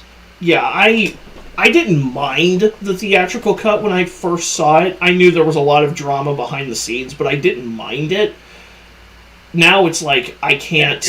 Yeah. There's no way. There's no way I can watch. Yeah. There's no way I can sit through the theatrical cut without just getting pissed off now. Yeah, and ironically, when me and Lily reconnected back in early 2021, one of the first films we watched together, the Snyder Cut. And the best part was we could pause it. Yeah. So 4-hour film, and I was still in the habit of chugging soda, and it's like, Lily, can you pause it? I have to take a piss, and she said, hurry up. You know that meme of there's that meme of like going to the bathroom after watching Zack Snyder's Justice League, and it just shows Superman blowing a load of water into the wall. I can see that. I watched it with a friend when it first hit HBO Max, and about halfway through, we paused it to go to hit up this gas station down the road from where he was staying at the time, and so we could get some snacks, and then we came back and watched the entire second half of it. Yeah, I think it was originally supposed to be like a mini-series in 4 parts. I could see that. But they just made it into one 4-hour-long movie instead, and it's like... I remember seeing a rumor. They could have just as easily made this a 2-parter back in the day. I remember seeing a rumor when it was announced that it was originally supposed to be a 2-part movie. Yeah, but would part 1 have been them defeating Steppenwolf and Darkseid comes into the second half? Or would it just be like taking the Snyder Cut and just splitting it down the middle? I guess we'll never know. Yeah, because Warner Brothers retarded. Yeah. But anyways. Yep.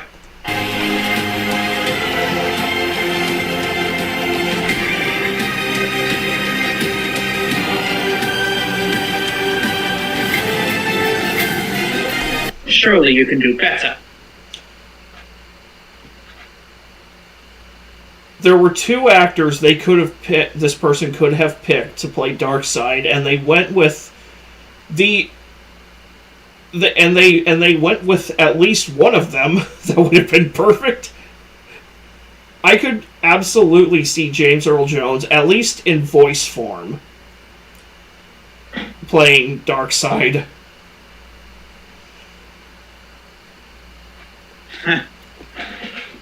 Infinite Omega beams, more like laser hair removal. Infinity Gauntlet, more like bitchman. What did you say, bitch? You heard me, pussy. There are at least 2 actors that would have been perfect for Darkseid back in the 90s. James Earl Jones and Keith David. So, this person went with at least one of the right choices. Yeah. You good? Yeah, I'm good. Just, I only got like 15 minutes before I gotta hop off. All right.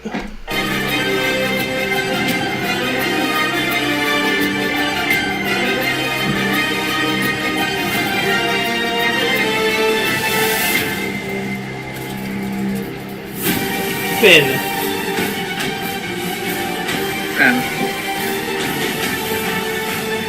Okay, what's next? I have protected the people. Next up is new, still sort of new to the channel, American Thor, roasting fake alpha male Ben King Azuli. Oof, let's go. Which, for guys like us, roasting a fake alpha is as easy as breathing. I have protected the people of the world for many years. I don't believe that violence is the answer, but some evil of the world doesn't leave you any choice but to fight back. Now, Secret Agent Ben Azuli, if you're gonna LARP as me, dude, then you probably shouldn't have the back panel of your plate carrier folded in half, showing everyone that you don't even have plates in it, you dumb. That's on the same level as when Rich from Angry Cops was ranting about Sarah Kavanaugh and basically bleeped out one of his words, and you said, I'm pretty sure he called her a cunt. Oh, you're good. How many sources did this fucking take away from those veterans? It's okay if you missed the start of the stream, Random Gamer. What matters is you showed up. That's what we appreciate. Yeah, you can always go back and rewatch. Yeah. I mean, the VOD will That's always... the beauty of the live stream tab. Yeah, the VOD will always be up. Yeah. It's not like we expect you to drop everything and show up as soon as we start a stream, dude. Yeah, no. It's kind of a, you know... We all have lives. We all have lives. Yup.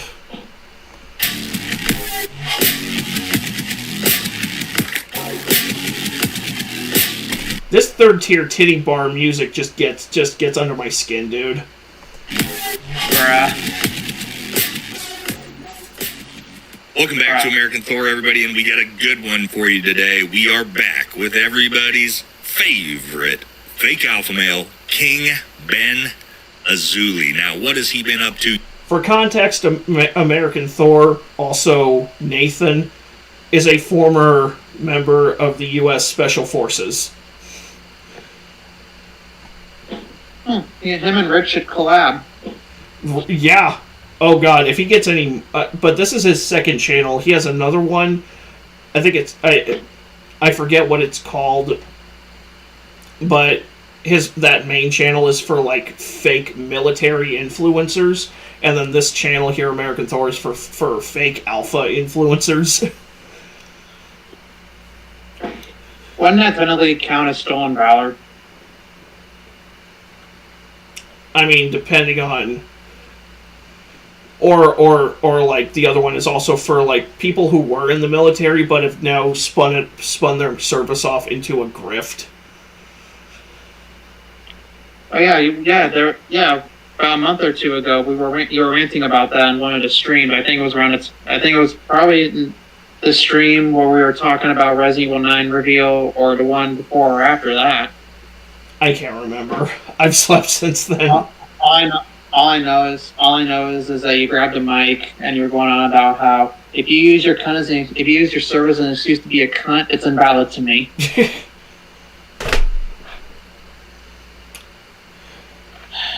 I respect our military, but my sister's ex-boyfriend, he can take a long walk off a short cliff with how abusive that piece of shit was.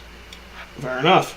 Yes, he's back in the front pages of the fake Alphaverse media sphere because he has declared war on the haters. And then Rage quit the internet 2 days later. So a lot of funny stuff going on. Man, this guy is honestly just the grift that keeps on giving. Every time you think he said the stupidest shit you've ever heard in your entire life, nah, he outdoes himself. If stepping on your own dick was an Olympic sport, this guy would be the Michael Phelps of the game, baby. So we're going to take a little look at what this fucking idiot has been up to over the last couple of days. Him declaring war and then basically deleting his entire Instagram account. But also, I found some pictures that he forgot to delete from his counterterrorism photoshops, and he made some very glaring mistakes with the equipment choice that a Green Beret would notice. Whoopsies! Let's jump into it. Don't forget to like, comment, subscribe. Let's do this. All right, first things first. Ever notice how veterans like this are always very snarky and just, you can just see when that switch inside them just flips when they're about to start on something else? Yep. It was like that. Yeah, it's like that when we were reacting to Rich's videos about that Stolen Valor cunt. Yeah. Like, you can just see the switch flip inside him right as he's about to get into it. Oh, yeah. But can't really blame him, though. I mean, that was pretty shitty of that woman to do. A hard agree. I'll give a shout out to the YouTube channel Mud Pit for this video.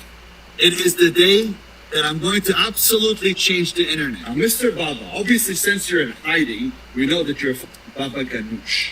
You're made out of salad, and we know that. And me, my friend, I'm going to be Baba Yaga for you. And the other guys that made content about me, one in particular, and we know who he is, who started this, him, I'm taking care of him a little bit differently. By the way, this guy tries to claim he was taught kung fu at an early age. He once claimed that he fought 30 men off at once. His hands have no scuffing, no scarring, no calluses. His face has no scarring from being in a fight. This guy basically spends his entire existence LARPing as Jean-Claude Van Damme. Or Steven Seagal. Yeah, both of whom actually have legit martial arts pedigrees. Except I'd rather hang out with Jean-Claude Van Damme than Steven Seagal. Well, yeah, because Seagal's head is so far up his own ass, his IQ is brown. And if he tooted, he would decapitate himself. Exactly. I like some of his earlier movies, but dude, there's a reason the saying is "Don't get high on your own supply." So yes, he's declared war explicitly there on Bubba. Also, shout out to Bubba and the Bubba Army. Did a reaction video of my content on this guy the other day. Now look, I'm not sure if this guy's the boogeyman or not. I could tell you, yeah, a tiny hat-wearing dwarf probably is stuff of nightmares, but I don't think he's that scary. But he's got something really special planned to take down John Bravo. Yes, evil John Bravo, who had the audacity to share with the world that Ben Azuli is a sexual predator. Dang. Now, I'm not sure what Ben thinks he's actually going to do or who. I don't know if you caught that portion of the last stream, Kason, but yes, this guy, when he was 18 years old, got a 15-year-old girl intoxicated and then proceeded to run a train on her alongside his brother and a close friend of theirs. Okay, I'm sorry. Can you, not use the term run a train on her when we're talking minor? And secondly, the fuck? And then, when John Bravo exposed him for doing this, he put out a 30-minute video in which he proceeded to lie about the circumstances surrounding that case, proceeded to lie about the victim that he and his brother and their friend assaulted, and lied about the outcome of the trial. And so deflecting the allegations by just being a dipshit. It is crazy, Random Gamer. It's insane. And then he got ratioed so fucking hard across the entire internet that video was gone within hours of him uploading it. Thor made a video. Sounds like the Feature Man video where he was talking about him being in court for the ungodly crime against nature back in the 70s. Yeah. You know, that old grandpa-like figure that Charlie talked about, beloved YouTuber exposed as a predator? Oh, wait, which one? Yeah. It's insane to think about. Nathan made a video on it. John Bravo did a video on it. A bunch of people did a video on it. I'm pretty sure Charlie has done some videos on this guy and talking about that situation. Wouldn't be surprised. I kind of wish Infinite Edge Intensity would come out and make a video roasting this guy, but that guy just uploads whenever he fucking wants to. I wish Alan Roberts would make a video roasting this clown and the shit he's done, but he's too busy raging on fat influencers.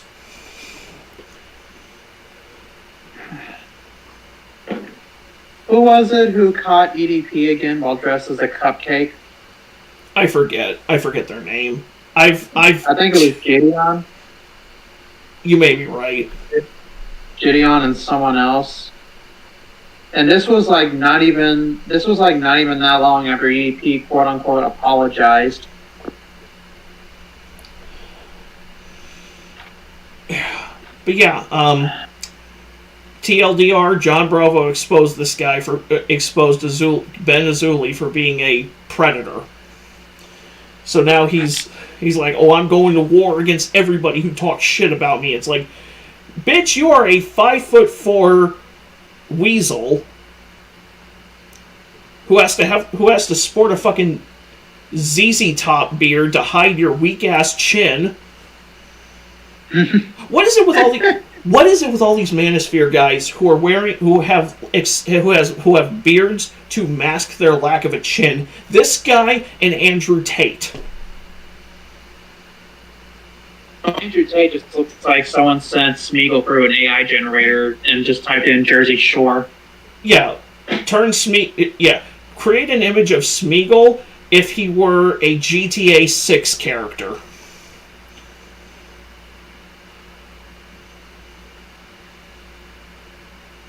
Just bruh. Except Andrew Tate's just an insecure douchebag.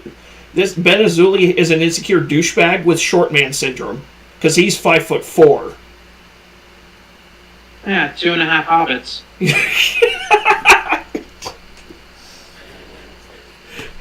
He's either 5'3" or 5'4". He's either 5'3" or 5'4". Andrew Tate is 6'3", so... Speaking of which, supposedly the guy who had the rage at the bagel shop supposedly passed away. The short man rage. You have a beard to make up for your bald head. Hey, if I were to go bald, I would use facial hair. I would go with facial hair too. You know, there's no shame in having a bald head. James Rolfe embraced it. Oh, has he finally just shaved all of that off by now? I don't know. All I know is he did a video talking about what I just saw a video called James Rolfe on being bald. Because I know Doug Walker shaved his head, and I know Brad Jones shaved his head. Yeah. Did you hear what I said about the short man rage? I did. Honestly, the trajectory if he was carrying that energy in his day-to-day life, it wouldn't surprise me if he just up and had a coronary.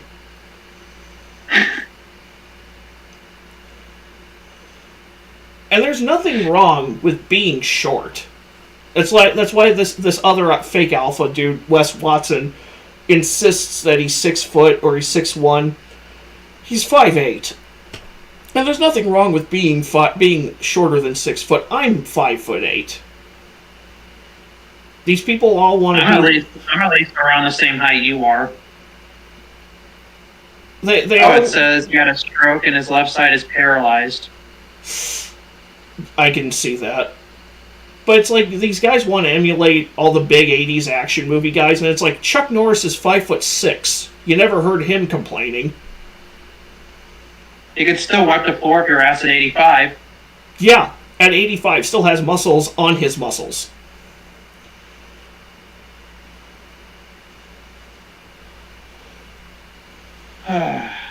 Good God. Ooh. Looks like you're gonna have to be getting off here pretty soon, dude. Are the kids there yet? No, Lily just texted me that they're gonna run a little late, so we finish this one off before I hop off. Okay, that's cool. All right, well then let's keep going. Who he's going to attack or how he's going to declare war. The only violence he's ever carried out in his life is against 15-year-old girls, which none of us in this space are. But he's got more messages for the haters. I want to share it a few days ago. Jesus! I saw what the fuck is that? I saw this meme on Bubba's video.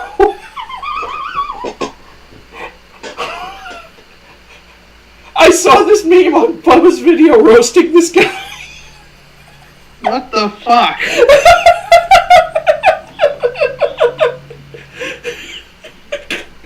Why does it work so well? Shout out to Mudpit for the Ben Azuli meme of the year there on that one from Split, right? But as he says here a couple days ago.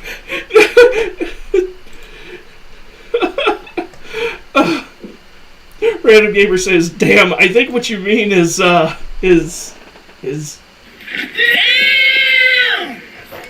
Damn. You know what? I'm gonna add to that. Emotional, damn it! Emotional, damn it! Emotional, damn it! Emotional, damn it! Emotional, damn it! Emotional, damn it! Emotional, damn it! Emotional, damn it! This guy. This fucking guy. Okay, wait, I think he said that was Mudpit. I thought it was Bubba's video. Shout out to Mudpit for the Ben Azuli meme of the year there on that one from Split, right? But as he says here a couple days ago, he's not going to stop. He's not going to rage quit social media. These people are absolutely horrible, but I'm not going to stop. And it's not going to end here. And I'm not just going to give up and say, you know what, maybe, no, social media is for me. It was a good tweet. What he did. Threatening the trolls, or saying, I'm not going to let the trolls get to me, is surrendering to the trolls. Why is he a reminder of Liver King? Dude! Bruh. Bro! God damn, dude. At least without all the Trembolone. Liver King without the 15 grams of TRT per day.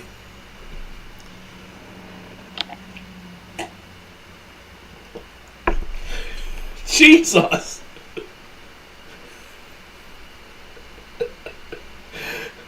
Let's jump back to it. He starts talking about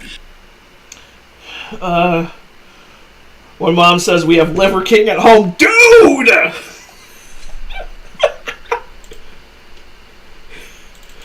Liver King at home.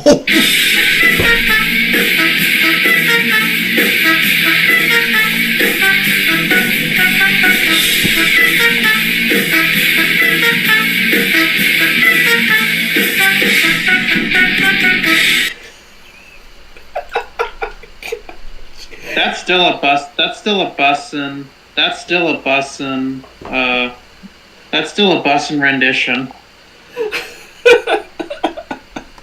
how when people are young, how what happens to them affects their life as they get older. How ironic, right? This is the king of, I'm not even wanting to say what he does to young people, right? And you take any of these haters, none of them would truly say anything to my face.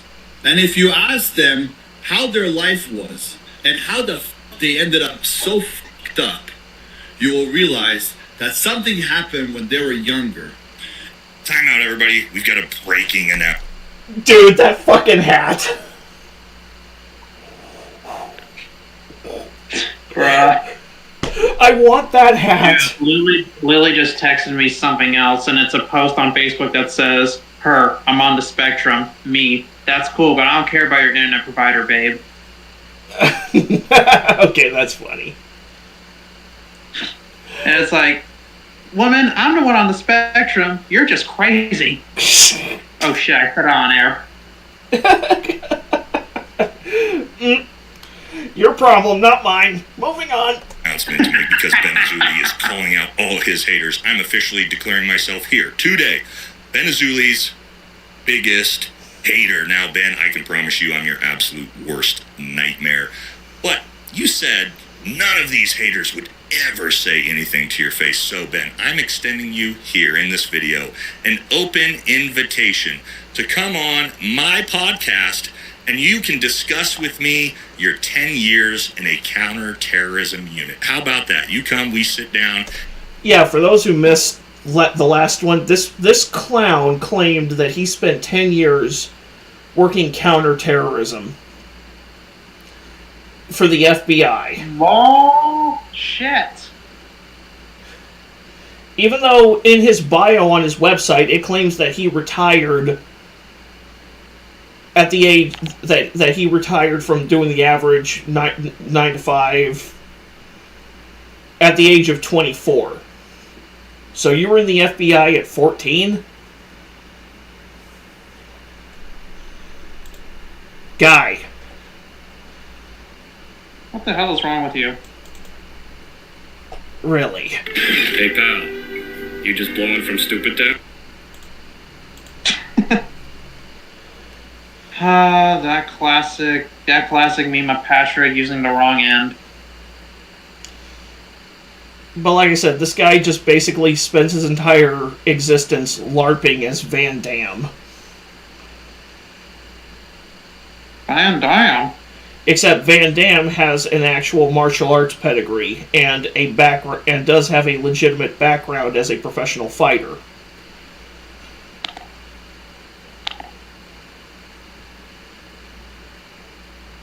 You know, yeah, he would wipe the floor with your ass right quick. Yeah, still even at his age, and he's in his 60s.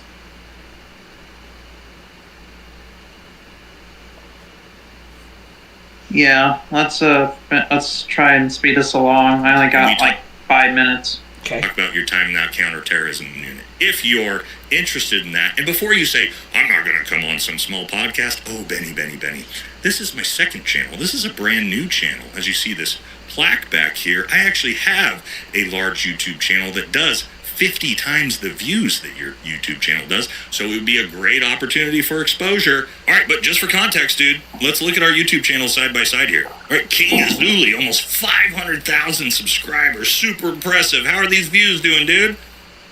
19,000, 16, 6.7, 2.7, 6, 3, 3.4, 4, 8.2, 4.8. Wow. Why is Charlie in a impressive. chokehold?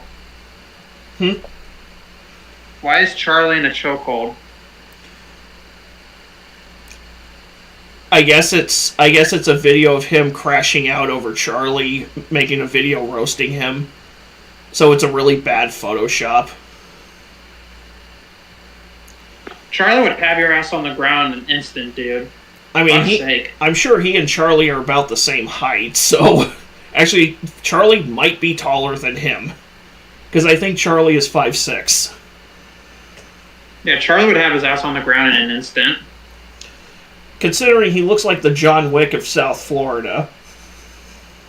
I thought he was the John Wick of South... Well, he's the John Wick of internet careers. But yeah, tell me I'm wrong. Almost 500,000 subs, very, very little views. So at least 90% of those subs are bot accounts. Shocker. And isn't that a good way to get terminated? I'm pretty sure it violates TOS, but you know, YouTube enforces their TOS about as well as they enforce their broken content ID system, which is almost never. I'm having flashbacks to the Brent Rivera situation. Yeah. 4, 8.2, 4.8. Wow, impressive stuff. Now let's look at my channels. Oh, 71,057, 191,000, 156,000, 295,000, 67,000, 361,000, 162,000. Yeah, that's about 30 times the views you're doing, bud. But just to be fair, I'll even just compare it to my brand new channel that we're on here that's only 3 weeks old. Oh, 86,000, 145,000, 51, 29, 176, 17, 30, 112, 309,000. So, let's be honest, brother, you're fucking irrelevant. No way On he had the social balls media. to go after Joey Swall. Oh, you mean So- you mean Nathan? 76, 17, Yeah. Oh shit. He did. He completely obliterated Joey Swole for bending the knee to the cancel mob, Fair enough. and I can't blame I him. love Joey Swall, but that was kind of a bitch move. Well, I figured a guy who built his entire platform off of quote unquote being the off of being the kind of doing the kind of content Joey Swole did. I figured there was a 50-50 chance somebody was going to try to cancel him, and he would probably fold.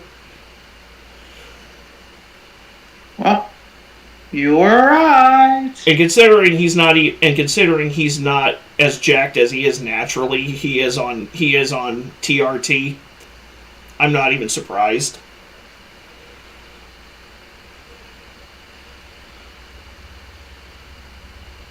I got nothing. Yeah. 30, 112. Like Darius Rucker. I got nothing. 309,000. So, let's be honest, brother, you're fucking irrelevant.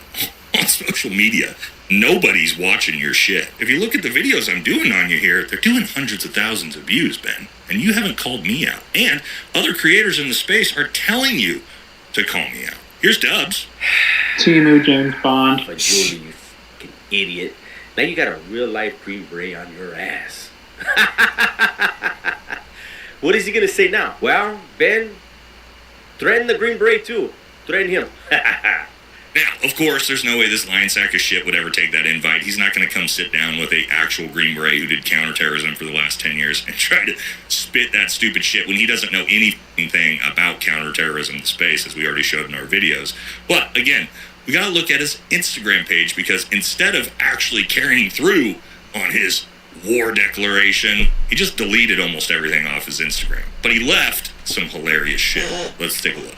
King Azuli, baby. 535,000 followers. Man, tons of people follow this guy. But we're going to talk about, like we did in the Wes Watson video, and if you haven't watched that video yet, I'll explain to you guys how you can tell when someone's bought almost all their followers on Instagram, which all of these fake alphas do. A little trick. I'll show you guys right here. I think that Lily Jean chick. Do what? That Lily Jean chick who tried to say, oh, she was at the gala, but she photoshopped herself over Katy Perry.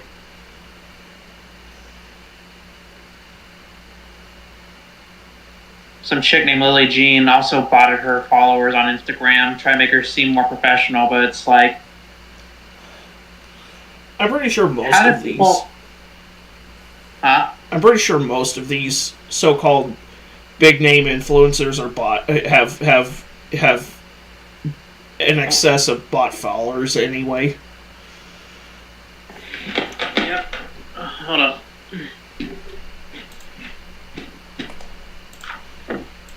Not me, chat. I have 769 nice subs naturally. Organically. My subs are natural too. I'm at like about 260, I think. Nice. Yeah, 2 years ago I was at like 50.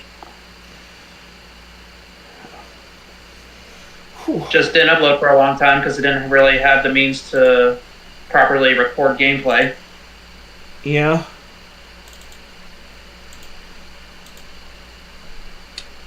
But, oh shit, I got a fucking sweep. So, I gotta run out of the room because I gotta take a massive leak. Yeah, and I gotta hop out because they just pulled in. Oh, that's okay. Well, you'll see the rest of it on the VOD. Yeah, I'll definitely I'll look at it when the kids are asleep. But anyways, I'll talk at you later, brother, and everyone else in the chat. See ya. Catch you later.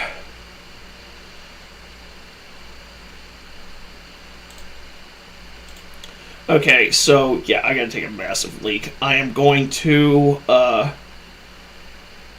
put some... I'm going to put some music on so that you don't have just ambient background noise while I run to the John. I'll be back in a minute.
Alright. I am back, chat. My cat decided to barrel into the bedroom. So, let's try not having the air conditioner in the living room drown out half the damn stream. Thank you, Random Gamer. So now, since Gason has now got his priorities, it's just going to be us dudes for the next hour and a half to 2 hours. But, you know,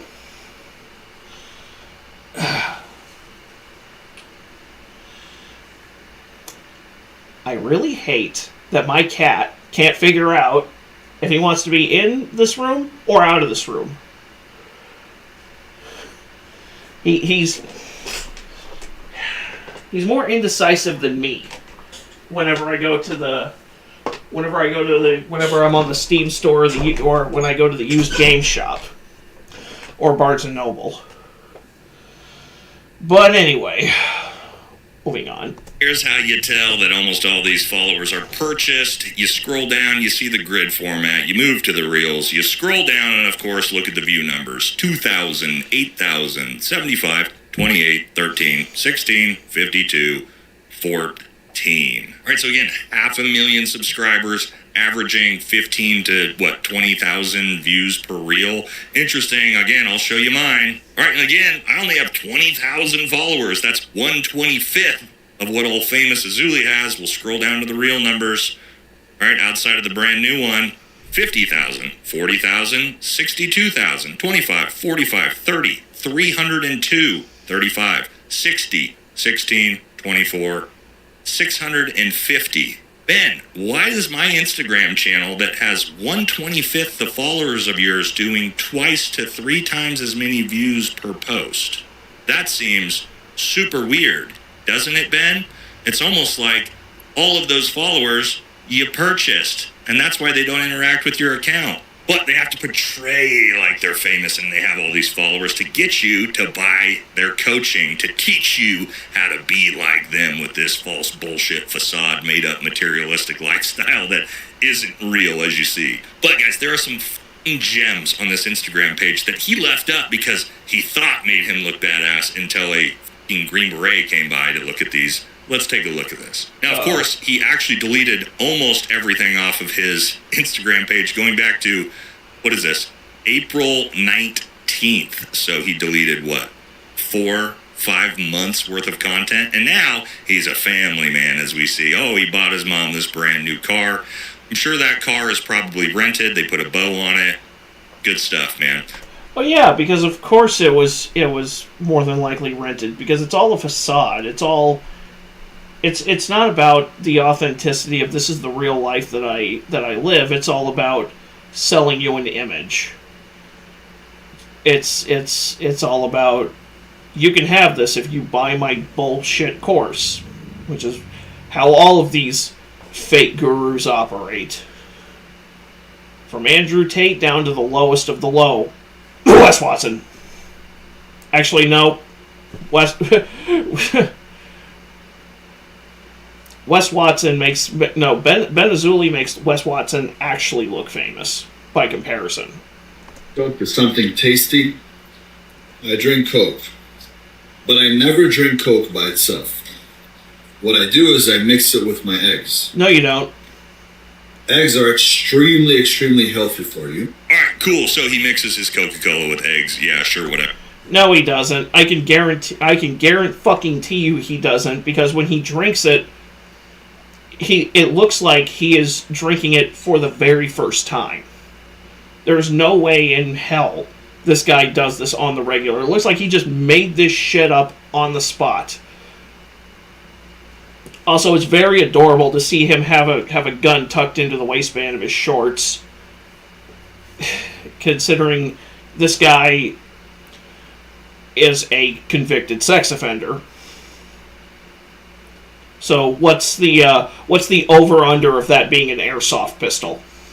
Whatever, man. A lot of good things here, right? He's obviously doing the Wes Watson side profile, flexing as hard as he can while he's doing it in his mom's kitchen, and then, of course, nonchalant, nobody will notice. This pistol I have on my hip, so dope. The secret agent Ben Azzuli. Interesting stuff here, man. Why are you using a leather inside the waistband holster? Are you an 80-year-old man? And no red dot sight on your pistol? Yeah, you're sure demonstrating that you spend a lot of time behind a gun, buddy. Okay. But that's not the only post that demonstrates his proficiency with firearms. I went back to the start of his YouTube channel and found this fucking gem of a photo shoot. Now, Ben, I know you got all dolled up so that you could LARP as me for this photo shoot, right? But what's going on with that plate carrier, brother? It looks a little empty. Now, what's the purpose of a plate carrier? To put your bulletproof vest in? Well, let's take a look at this. Now, Secret Agent Ben Azzuli, if you're gonna LARP as me, dude, then you probably shouldn't have the back panel of your plate carrier folded in half, showing everyone that you don't even have plates in it, you dumbass. But the comment section is always undefeated, and people have obviously seen the recent video I put out debunking his Secret Agent bullshit, and as you see, King Azzuli had to say, as an American Israeli, I have protected the people of the world for many years. I don't believe that violence is the answer, but some evil of the world doesn't leave you any choice but to fight back. Raw. What do we got? Laughing emoji. Not even plates in there. And then here, hey Forrest, how did you join the military if they don't take sex offenders? Boom! And that's true. The military does not take sex offenders, and he wasn't convicted of a felony. He pleaded guilty to a misdemeanor charge, but still, you're a convicted sex offender. The military does not take convicted sex offenders. Exposed, exposed, exposed, exposed, exposed, exposed, exposed, exposed, exposed, exposed, exposed, exposed, exposed, exposed, you are exposed. Exposed, exposed, exposed, exposed. You are exposed, sir. I'm gonna expose you. Expose you. Oh my God, expose you.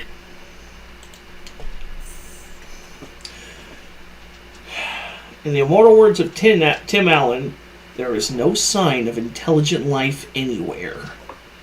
Alright, so even his own followers, who I'm pretty sure the only people that actually follow this guy are people that hate him and like to troll him in his own comment section at this point. But I actually did find, or I didn't find, Dubs found video evidence of this guy's time in the military. Let's check this out. He just released this video. Rewind. Maybe I missed it. My eyes are hazel and I'm 5 foot 11 inches. Today I'm playing the role of Brooks. He at that age, he thought nobody was gonna know. We know, f***er. We know. And this is my take.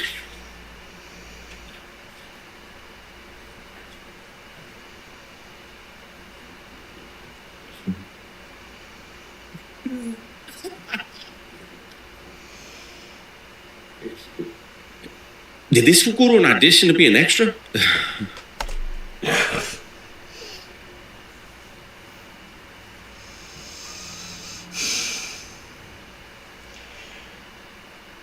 That really does explain a lot. The guy's a failed actor. When you're a failure in Hollywood, you have very few options. You can either join the alpha male grift, which is what he and Andrew Tate did, or you can LARP as a conservative commentator, like Ben Shapiro does. Considering Shapiro's a failed screenwriter, I think Matt Walsh at one point had a failed career as a journalist before he joined the Daily Wire. And he is one of those people who, for years, has been floating the absolute lie that Michael Jackson was a chomo when he fucking wasn't. That came out in court, and that is very public information.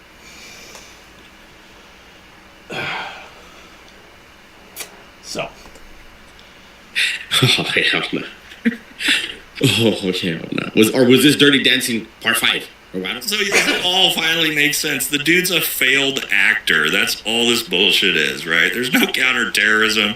None of the other stories are true. He's a failed actor who's living in mom's house, right? And he tried to build this fake alpha male persona after he watched Andrew Tate do it, and it's just all burnt.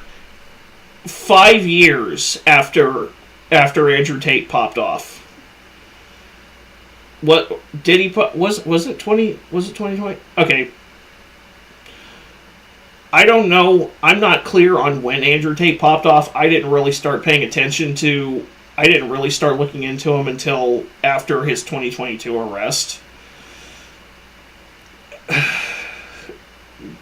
So I don't know when he really took off. If it was 2020, 21, 22, the months leading up to his arrest. But regardless, the whole alpha male manosphere thing, the grift has been dead for a while. At least for the last several months. I think most people are pretty hip to the fact that it is a grift. Or at least I'd like to think that. But there are a lot of fatherless 12-year-olds out there. Turned into the ground for this guy. Alright, so I'm not actually sure what we're going to see next out of King Douche Azuli here. I think he's trying to reinvent himself as a family man, as a righteous, upstanding masculine man now that he's deleted all the fake tough guy bullshit off of his Instagram page. But it's not going to work, man. Your reputation's over. You're done. Everybody knows that you didn't fucking do anything that you said you did. You need to just go back to telemarketing, brother. And hang it up, dude. Just hang it up. All right. But again, guys, that's going to do it for this one. I saw this come out and I thought, all right, I know we did a few videos on him recently, but we gotta hit on this one because, again, just some hilarious shit in there. All right. That's going to do it for this one. I'll catch y'all in the next video. He thought it was a good idea to threaten me, saying he's going to take care of me in a different kind of way. So I've been taking the heat for about 6 weeks from all these fake influencers on social media. A lot of them are talking about me. But I'll tell you what. You want war? We'll go to war. You are not Tony Montana, dude. And even then, if of all the movie characters you could pick to emulate, Tony Montana is probably one of the worst ones you could fucking pick. Because Tony Montana was not a gangster. He was not a top G. He was a tadpole who thought he could swim with the sharks and got himself fucking killed for it. Sincerely, everybody who actually did fucking watch Scarface.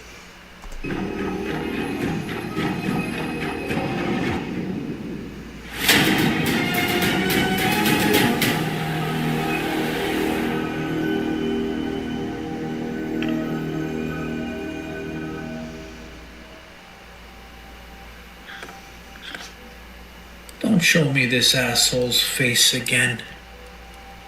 So I've been taking the heat for about 6 weeks from all these fake fucking influencers on social media. A lot of them are talking shit about me. But I'll tell you what. You want war? We'll go to war. War? I don't know. You sure you want that again, you asshole? I remember what happened last time, you piece of shit. Ben the King asshole Azuli. You guys remember that PDF file piece of shit, right? Well, I haven't spoke about him in a long time. And no, it's not because I miss his beautiful potato face. It's because I never want to mention his name. Except potatoes are actually useful. Take it from an Irishman, potatoes actually have a function in society. This guy has no function. He is the dictionary definition of an oxygen thief. Unless it's to expose more of the piece of shit he really is.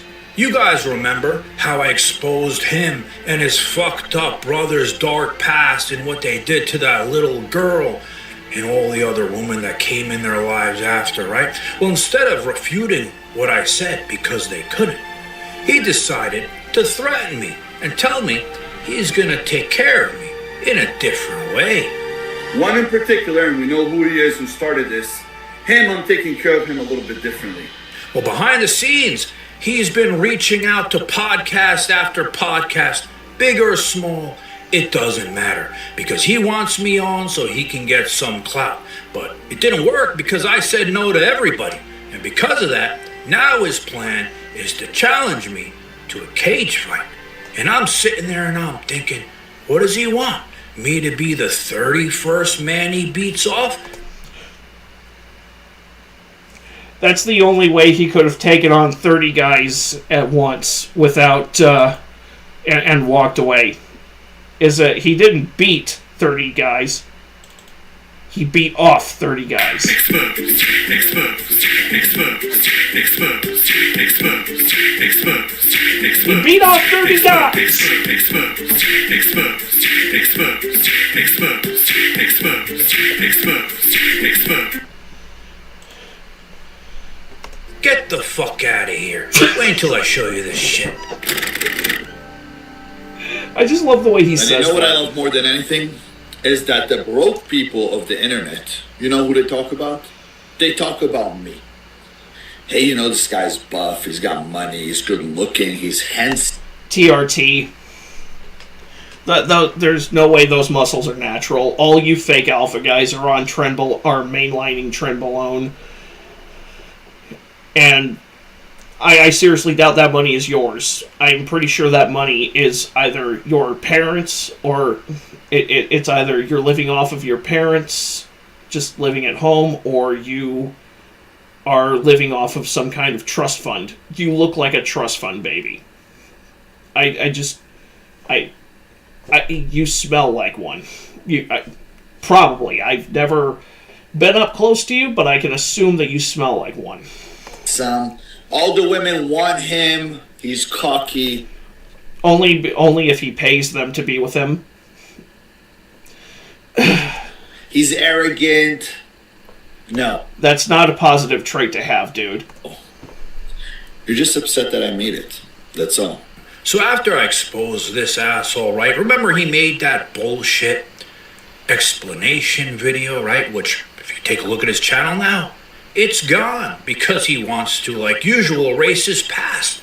Apparently, making it is having 90% bot accounts following your social media, having zero engagement, and just being a lolcow to the internet anti-alpha male scene. So apparently, making it means the exact opposite of what I think it means. If you take a look at his Instagram, he erased all his old posts so people can't see all the comments about him being a PDF file. So since... The problem with that is that the videos that John Bravo, Mudpit, Bubba, and a fuckload of others made about you are still up. So that shit's not going to go away, because the internet never fucking forgets. So I don't know why you deleted them in the first place. Then, he's been trying to reach out to podcasts, and he reached out to Wise Nuts, the podcast, right? Then he reached out to Bubba through Discord, through one of his friends, to try to get me to arrange some type of face-to-face podcast, right? And then he even reached out to a really big podcast, and they reached out to me, and I told them, this asshole wants attention. I'm not interested in doing it. I knew exactly what this asshole wanted, and I wasn't going to give it to him. So his next thing was, he thought it was a good idea to threaten me, saying he's going to take care of me in a different kind of way. So I've been taking the heat for about 6 weeks from all these fake fucking influencers on social media. A lot of them are talking shit about. If you wanted to look like a real alpha male, you wouldn't even acknowledge the haters and the trolls. But if you were an actual man who stood by his own bullshit, who stood by every ounce of what he said, you wouldn't acknowledge the haters and the trolls. You wouldn't acknowledge the people who are talking about you. But if you're a fake, if you're a fraud, if you are gaining traction in the algorithm under false pretenses, well, look at your fucking screen at the fake man we've been roasting for the last, 20 to 30 minutes. Me. But I'll tell you what. You want war, we'll go to war. And the other guys that made shit content about me, one in particular, and we know who he is, who started this, him, I'm taking care of him a little bit differently. I'll go make a fucking video about that. After I saw that, I'm thinking in my head, I'm like, what kind of way does this asshole want to take care of me? What, do you want me to go to a Chinese restaurant, move the tables around, and turn me into a cream of some young guy like that Chinese man did to him when he was a kid? Probably the reason why he's so fucked up. Or does he want to beat me off with his one hand like he did to all those other poor men? I wasn't interested in this shit, but I wanted to see what he meant, right? So I went to his Instagram to ask him what he means, and this is what he had to say. And that got me thinking. Challenging John to a cage fight.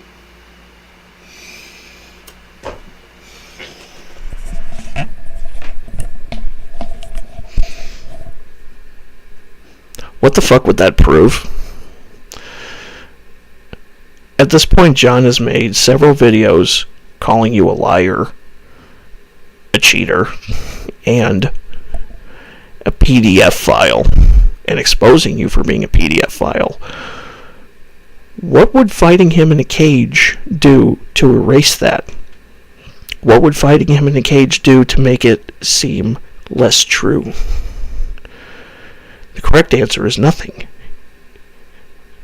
Like when Uwe Boll challenged his harshest critics to the boxing ring. You're just up in your fifis. You're a butthurt little bitch because you got exposed. And you want to take it out on the guy who exposed you. So, challenging John Bravo to a cage fight, only thing it does is prove even harder that you're a salty little bitch.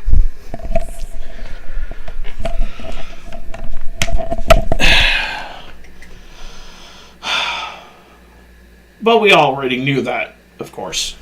Again, I'm like, he wants to put me in a cage? What does he want me to be? The 31st man that he's gonna beat off with the one hand? I don't understand what he wants from my life, because I was searching the internet and I found some naughty things about his past that he used to do. Gay modeling, right? I mean, look at these pictures and what he's doing with them. And it's not only him. He did it with his fucked up brother, right? Dylan, him, both of them were doing these gay modeling photos. After I saw that, dueling banjos intensifies. I knew everything these two brothers were up to, because if you guys remember that case, what they did to that girl, they were doing it together. And it looks like to me, from what I'm seeing, they're continuing that shit in their life. So this pussy, he doesn't want to fight.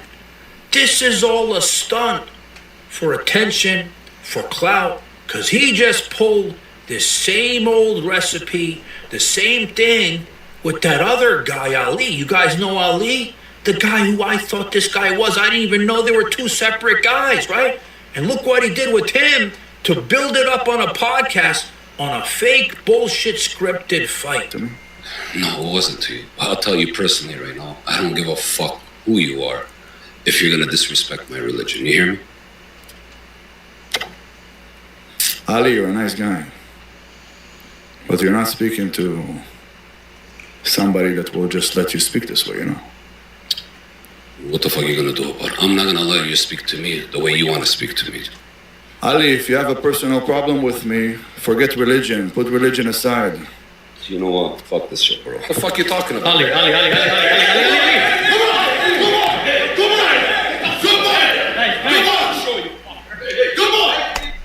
Jerry Springer couldn't have staged that any harder. R.I.P. Jerry.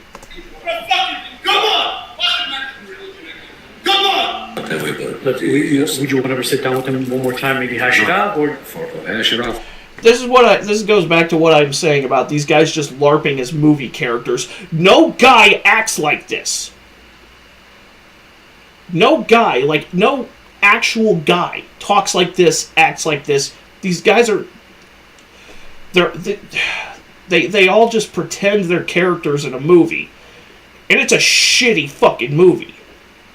0% on Rotten Tomatoes. Less than 1 million box office. Just craters the careers of everyone involved. Man, should I really not tell him, let's go downstairs and talks about he wants to fight someone in the ring to fight me. And he speaks to me this way. He feels like he's the man in front of people. Yeah. Believe me, when I walk into a room, you can feel me. Bring me Ali. Set me up something. This guy pretends he hears this guy walks into a room and pretends he has his own theme song. He walks like he has his own theme song, like he's a fucking heel in the WWE. I guarantee you, this man has his own theme song that plays in his head every time he walks into a crowded room. I appreciate it. He wants to fight. I want to fight. And I'm gonna play this part here again for you. You see how he says, "Bring me Ali, I want Ali," right? Bring me Ali. Set me up something. Remember that movie, Van Damme, his favorite actor, this asshole, he thinks he's Van Damme in a movie, a lifestyle fantasy, right? Well, remember when Van Damme went and he was wanting to fight Tong Po, and he was telling him, "I want Tong Po, bring me Tong Po." Well, he's trying to reenact that same scene, this piece of shit. I want Tong Po. Forget about it. Again, LARPing as Jean-Claude. I want Tong Po. Except I seriously doubt he has Van Damme's flexibility or charisma. Well, we can clearly tell watching videos of him that he does not have Van Damme's charisma. Give me Tong Po.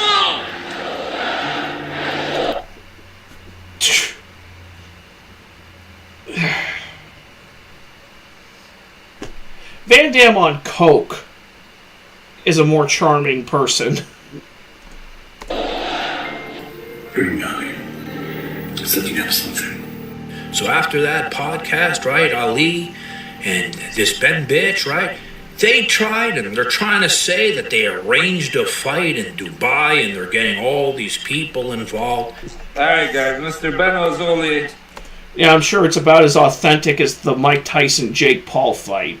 has accepted my challenge to fight. You know, there's a ton of beta males out there trying to fight me. But finally, I found a man that is actually willing to back up his I'll be honest with you, I'm kind of proud of Ali. Because he already knows he's going to get his ass whooped. It looks like we might be doing this in Dubai. It's going to be big, arena, pay-per-view. Let's get it. I'm ready. Oh, we're this close. And everybody watching the promo is going to be like, literally who? Because nobody knows who the fuck you two are. Making a deal for a promoter in Dubai in the next couple of months. It's not cemented yet. We're also talking to a couple of people also in the United States too, so we're going to keep it here.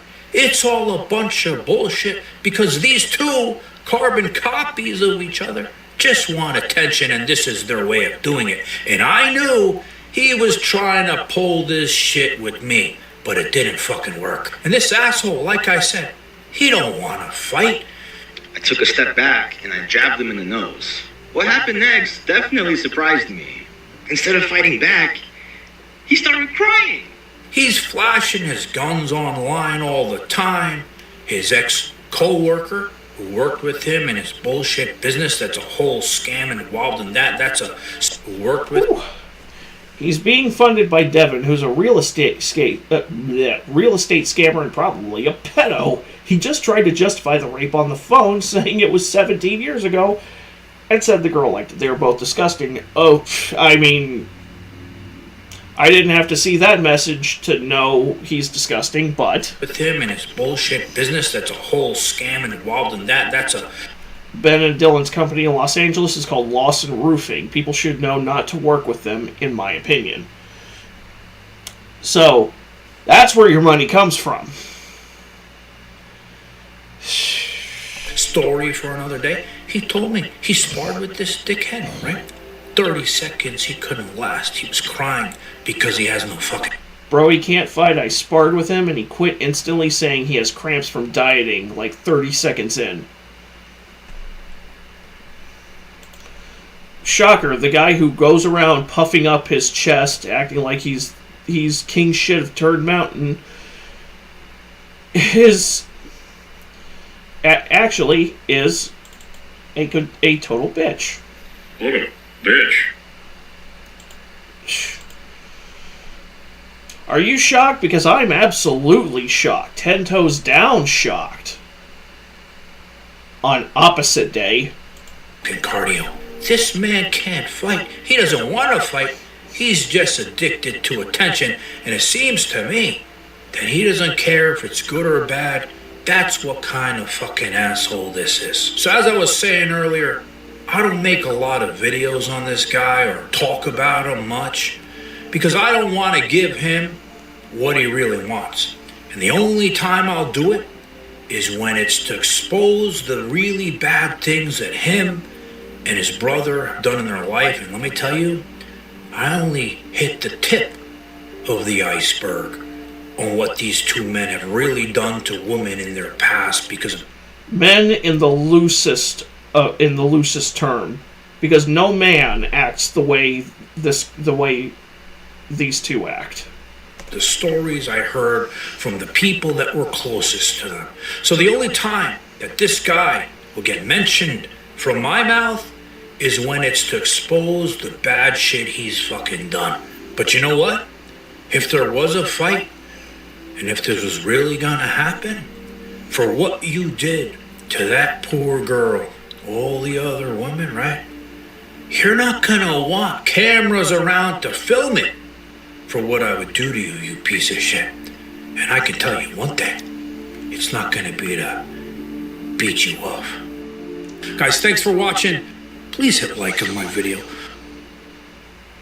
It's rare that I can't yap. Alright. Ooh. And now... now the dark shit... Now, at least, hopefully the dark shit is out of it. Sorry, guys. The sun is going down here. I gotta get the lights on.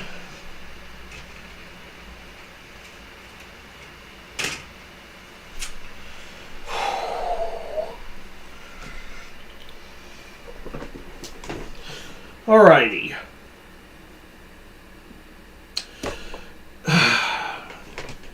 No more alpha male bullshit. Hopefully. Most infamous bathroom criminal. I'm very curious to see what this guy did. So let's just let Charlie start us off. It's rare that I can't yap up a wacky intro, but learning about this menace has left me stunned. I just saw this video from EWU Body Cams, about this guy that would hide cameras in like every bathroom on the planet, it seems like. I wouldn't be surprised if he's got hidden cameras in my own porcelain throne territory there. Like he's infiltrated my domain and is filming me. I'm calling because we just received an anonymous tip that someone has a camera in our employee bathroom and is uploading videos online.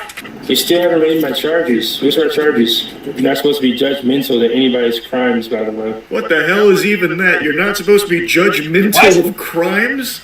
I don't remember hearing that in the Miranda rights. I can't even really imagine that. Like, you show up to a murder scene, you catch the suspect, and you just happen to say, like, hey, buddy, look, I don't mean to be judgmental here, but you strike me as a bit of a jerk for this, you know, taking a lot of human lives here. I know, sue me, I don't mean to judge. I feel like as far as judgment goes, crimes are a pretty solid one for people to form an opinion on, rightfully so. If you are found guilty of secretly recording thousands of people using the restroom, you're a fucking freak, and people will judge you as such. On July 19th, 2020... I agree with that. And I shouldn't have to. That should just be basic common knowledge that you don't film people using the John or the Jane if you're a woman. 2. The police in Ann Arbor, Michigan responded to the Briarwood shopping mall after receiving this unusual call about video footage from a store bathroom being uploaded online. Horrifically, the resulting investigation into a tech-savvy peeping Tom would spread throughout the city of Ann Arbor. The final number of cameras and victims is enough to make your skin crawl. It's not exaggerating either. It actually did, by the end of this investigation, have my fucking jaw on the floor with how many cameras and how many videos and how all over the place it was. There wasn't a bathroom in Michigan that was spared his peeping. Like, this guy is like the supervillain of shitters. There was nowhere safe, no porcelain throne left unsullied by his eyes. His near omniscient eyes. He dedicated his whole life, put his soul into his craft of spying on every bathroom in Michigan. He was literally like the architect from The Matrix. This morning, it was my boss who took the phone call. I don't know what time it was this morning from a restricted number. He was like, it's a restricted website, you're not going to find it, but I just wanted to let you know. The responding officer headed to the bathroom to take a look for herself. Notably, the bathroom was usually reserved for employees. Like sideways, yeah, on that shelf, but I mean, I don't know how another could be. Police would learn soon enough that the employees at Altered State were not the only ones to have their privacy violated. In an unanticipated shocker, the police would find over 200 hidden camera videos from no less than 7 different bathrooms throughout the city over the next month and a half.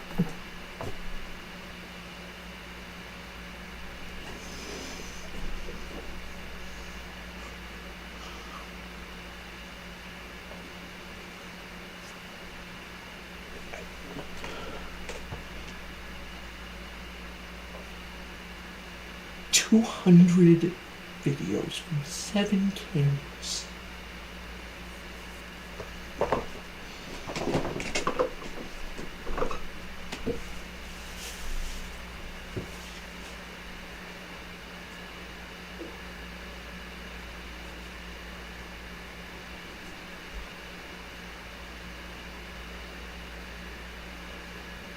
What the fuck?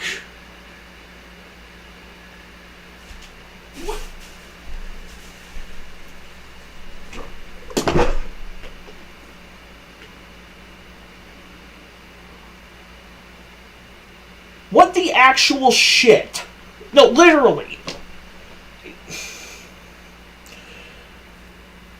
Dude. What? How? Why?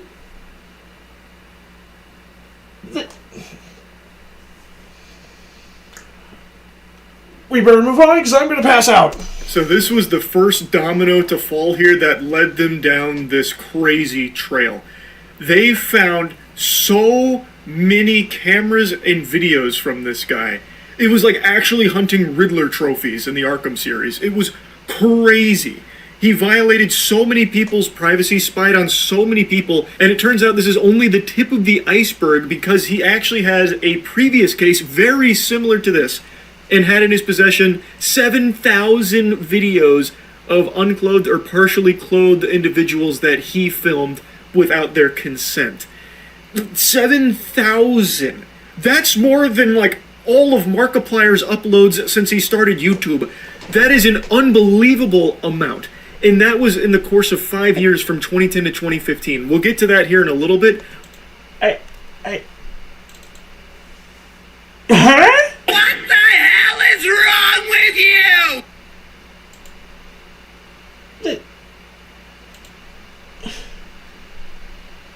Why? Why? Dude. You know, we're living in a society. We're supposed to act in a civilized way.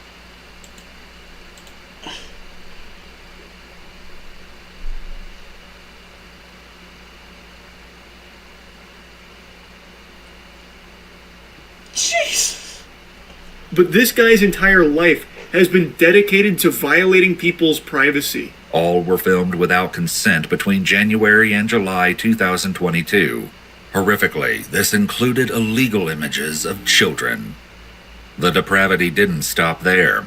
When searching the offender's laptop, the police found he had engaged with online adult websites, where images and personal information of unknowing victims were distributed.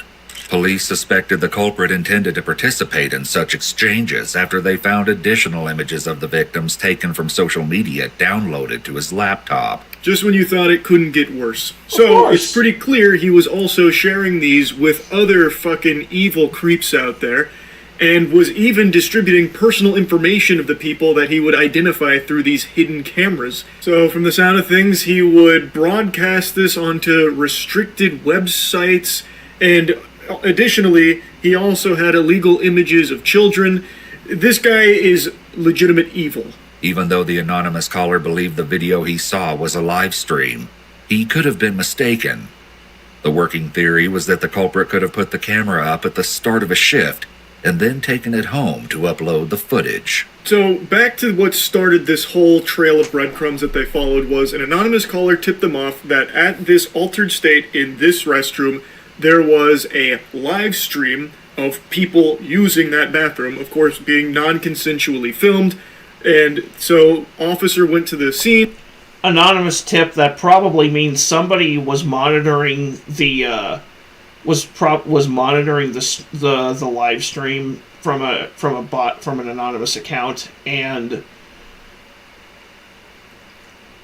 had the good sense to contact the authorities, because what the fuck, man? Seriously, what in the actual fuck is wrong with you, dude? They searched high and low for a camera, but they couldn't find it, but they did see that a lot had been, like, adjusted and moved around. So it's not that they completely disregarded this as just some kind of, like, phony baloney nonsense.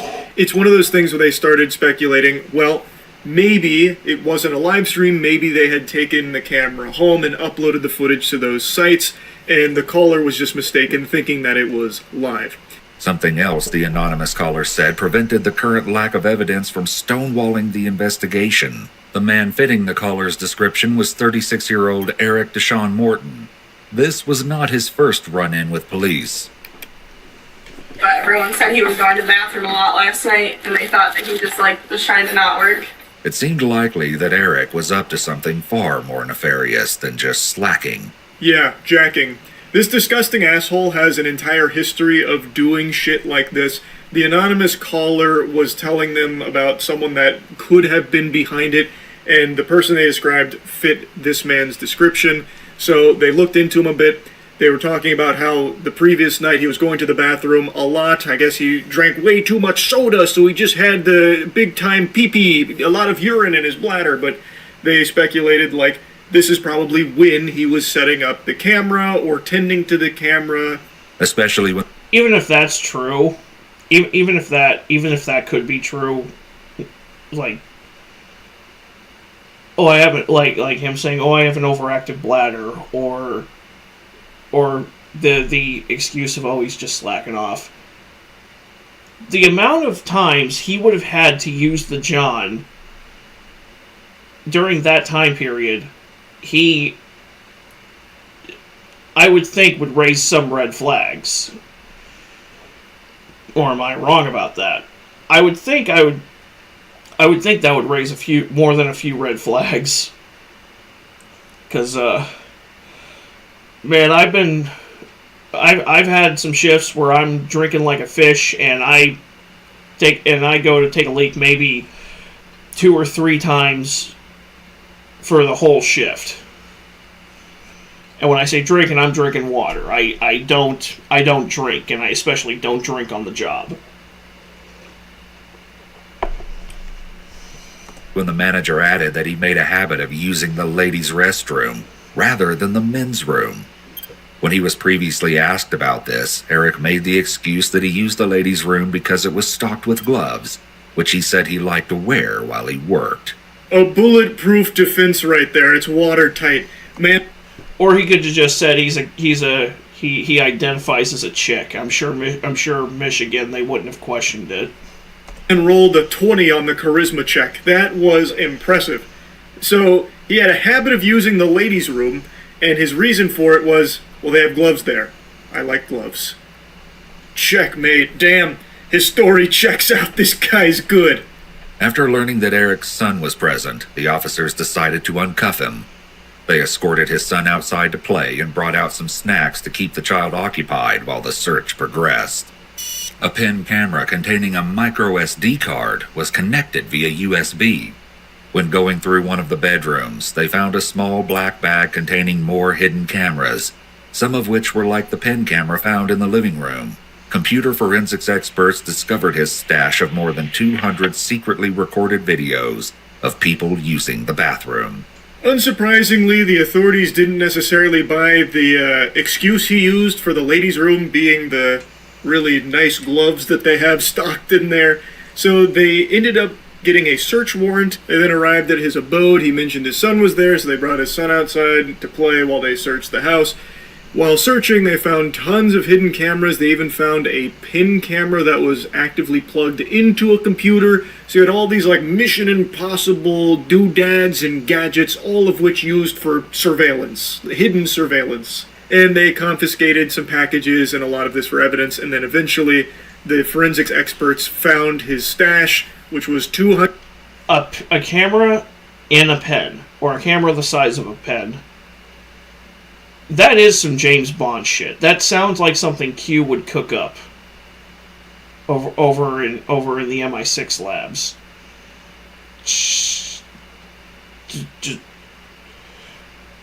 I wonder if the manufacturers of these types of cameras know that this is what their product is being used for. Because holy fuck, dude.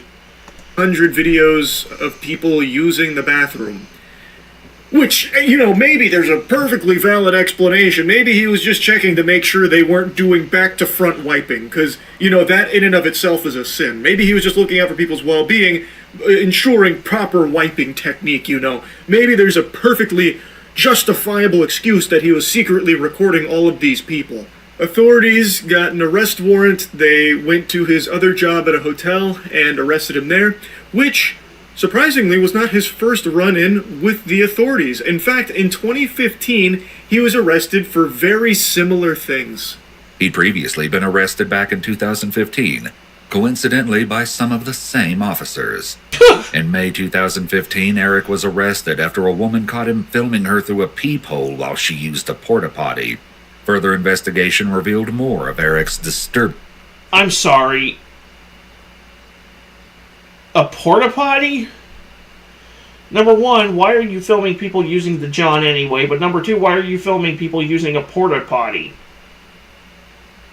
I mean, the very idea of filming somebody using the restroom is gross to me. That's just gross. But a porta-potty which is probably the most disgusting thing on the face of the earth. Like, I'm not exaggerating when I say I would rather shit myself than shit in a porta-potty.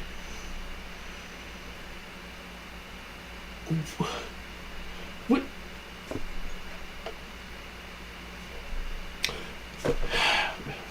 Feet first through the wood chipper. That's all I got to say. Behavior. He tried to film a stranger through a porta potty peephole. I didn't even know porta potties had peepholes. I'm assuming he custom built that himself, fucking threw a glory hole in there and used it to film people.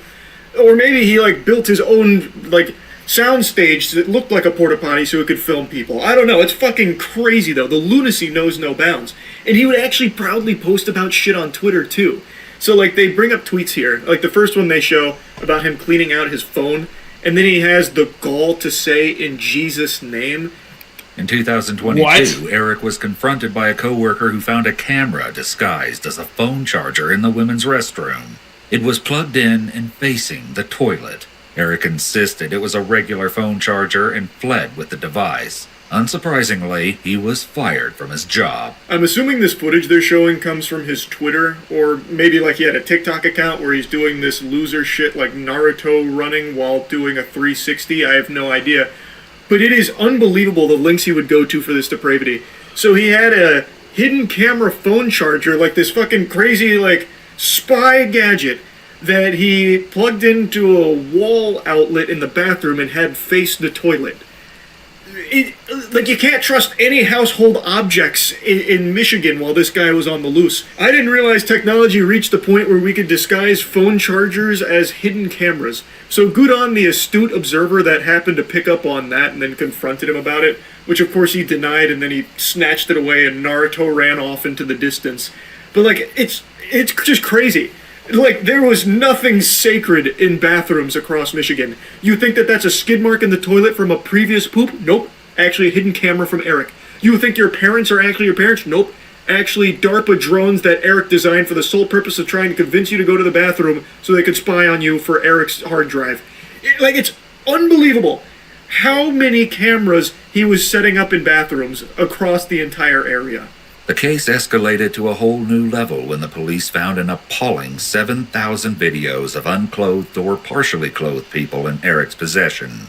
Some had even been recorded in a private residence. They also found images taken up women's skirts, which suggested he had a camera device attached to his shoe. This particular unpleasant collection dated all the way back to 2010. 7,000 videos. What? And also turns out he was a notorious upskirt pervert creep. He put a camera on his shoes so he could take those pictures. And I'm guessing by that tweet would even post it on Twitter. Like, he would publicly post the upskirts, it seems. Or at least some of them. What? Also, it turns out he was arrested in 2006, but that one had actually been scrubbed from the records. That shit was like the cloning planet from Star Wars. Like, it had just been removed from the archives because of a program to try and help young first-time offenders or something like that. Anyway, he posted his $100,000 bail. He did get picked up again later. Turns out him getting arrested didn't mean shit to him. In fact, through some of what they recovered, they were able to actually figure out the timing of a good chunk of it, and some of it he had recorded after being discharged the same day. So he just kind of viewed getting arrested as like a nuisance. It wasn't actually a deterrent or anything for him. It was just kind of like a bump in the road, like he hit a pothole. So now all of a sudden he would have less videos that day, but he still went right back to it the second he had the ability to. It's fucking nuts. And then, in the back of the police car, this is where that clip in the beginning comes from. He then tries like a bunch of like weird conversational tactics and gotchas to try and like, I don't know, strengthen his case of innocence while in the back. And that eventually leads him to stating that the officer is not supposed to be judgmental of crime. So now he starts to try and lecture the officer on morality. You're not supposed to be judgmental to anybody's crimes, by the way. Too fucking late, my guy. If they arrest you after finding all of that, they're quietly judging you. And I guarantee after they process you and they put you in holding, and after the arresting officers put you in holding, they're gonna go right up to the break room, and they're gonna say this this guy I just picked up, dude, this is the most fucked up shit you will ever hear about. And they are going to clown on you for a straight hour, if not more. And there is nothing you can do to stop it. So the only thing you can do, the only thing you should do, is just shut the fuck up until you see your lawyer. But, of course, some people just can't help themselves. I need your badge number, by the way. I didn't do anything. I don't know what you're talking about. No, when I say I do worse, when you say I do worse stuff when I was getting in the car. No, when you said you're not supposed to do that. Fight, I said, you're right. Yeah, but you're not supposed to do that. Why am I not? Because you're not supposed to judge crime. You're supposed to be. Okay. All right, man. Not exactly Phoenix Wright, but a very interesting tactic to try nonetheless. You judged my crime. I'm going to need your badge number. You're not allowed to do that. And the officer's like, what the fuck are you talking about? I didn't even do that. In 2024, Eric was convicted of... It's a bold strategy, Cotton. Let's see if it pays off for him. Don't you just love when retards who don't know anything about the law try talking as if they know the law? 13 felonies. Eric was sentenced to 8 to 20 years and will not be eligible for parole until 2030. The true number of Eric Morton's victims, along with the identity of the anonymous caller who started the investigation, will likely never be known. They successfully identified 15 victims, and Eric was convicted on these 13 felonies, so he's facing 8 to 20 years. Ideally, he'll get the full 20 behind bars, but if he even makes it that long, because once they find out, once his fellow inmates find out what he did, his day is going to be a living hell. So, if he even makes it, if he even makes it the full extent of his sentence. Thing is, even 2 decades in the slammer, I feel like the day he gets released, he's going right back to it. He's hopping right back in the saddle. He has been doing this for over a decade, and no matter how many times he's been taken into custody and arrested, or even been in jail for these crimes, he then gets right back to it. Like, this is, to him, his life's mission. This is why he was put on this earth. To compromise bathrooms. It's fucking sickening. Anyway, though, I wanted to just talk about this a little bit. This story just had me stunned. So, yeah, that's really about it. So, yeah. This influencer... Okay.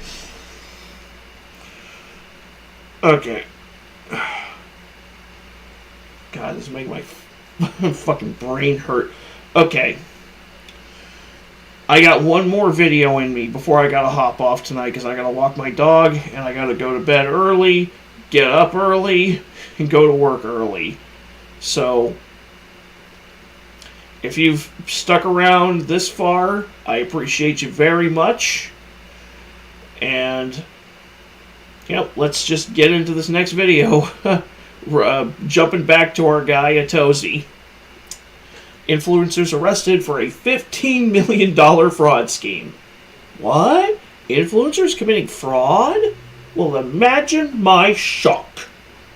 This influencer couple is facing a $15 million federal investigation after throwing a few too many parties and annoying their neighbors. So apparently all it took to unravel an alleged $15 million fraud case was a couple too many parties. So meet Gabriel Luther and Elizabeth Brown. What the fuck is going on with this guy's eyebrows and beard?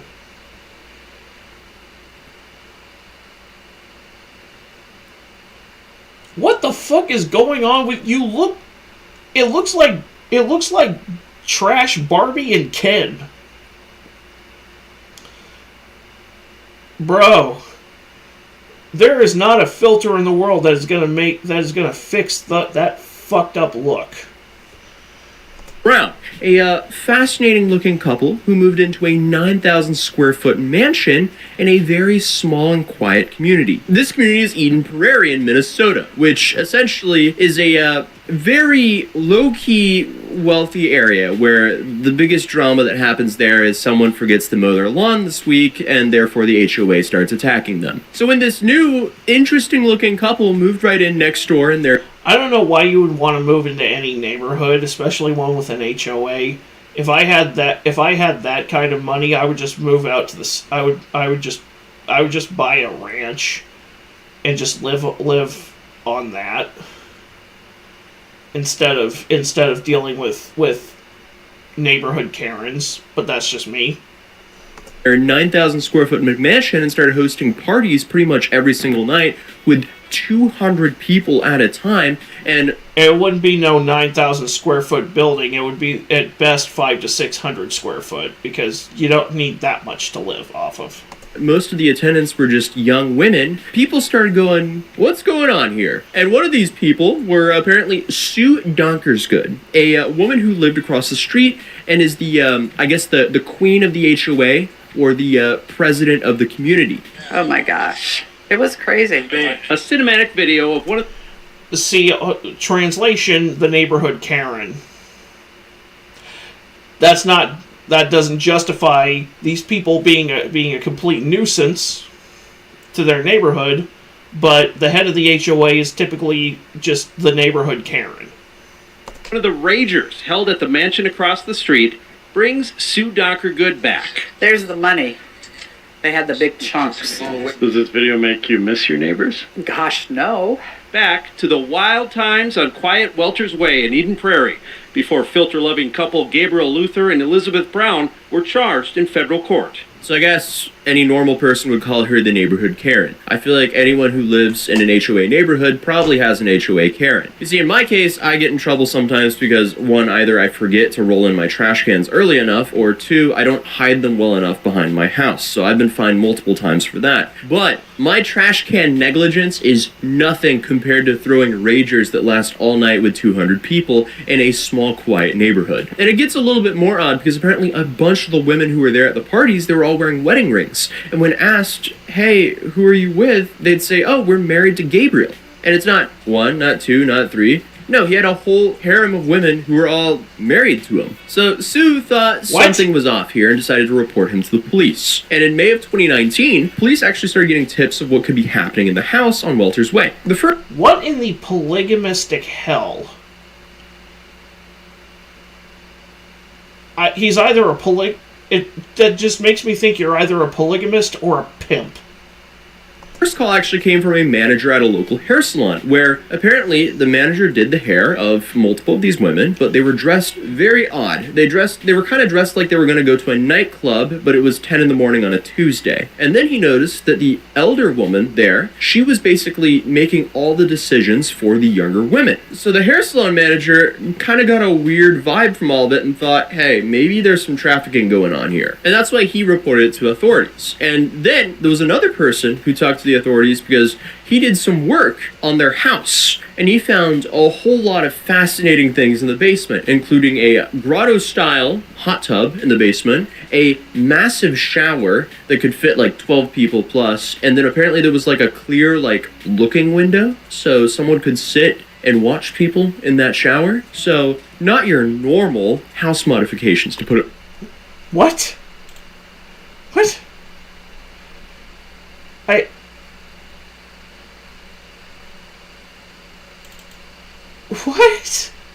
When British Honduras became Belize, they designed a new flag with a tree on it, and I would like to hang myself from that tree. That's what I'm thinking about. Between this and the restroom camera guy. Dude, this stream has just been a rabbit hole. This stream has been a clusterfuck of what the fuck. Put it lightly. So when investigators got access to Gabriel's phone, they actually realized, oh wow, he's actually calling most of the shots here in this house. Apparently, the women there had to ask if they could eat or drink from him. In one exchange in 2018, in quote, when responding to if a woman could eat or drink, he said, yes, but you need to work out more because you have a ways to go with losing weight. So, this guy is over here policing women on how they look. So that's pretty interesting.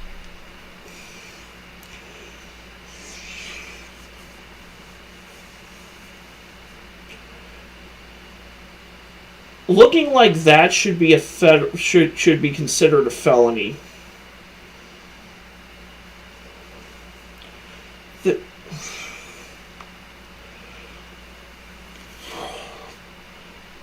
gonna make me pull my fucking hair out. Interesting. Anyway, moving on. In January 2023, when police started searching his house, they realized that he controlled far more than just their diets. Apparently, he dictated if they could leave the house or enter the house, what they were wearing every day. Even if it was January in Minnesota, they were not allowed to wear jackets for some reason. Make it make sense. But here's where that side of the investigation hit a roadblock, because when they interviewed all the women, all of them said, no, we love being here. We want to be here. So no laws were being broken there, so they couldn't really do anything with that. So then they kind of had to close that side of the investigation and look at the financial side of the investigation. Okay, such a blatantly obvious case.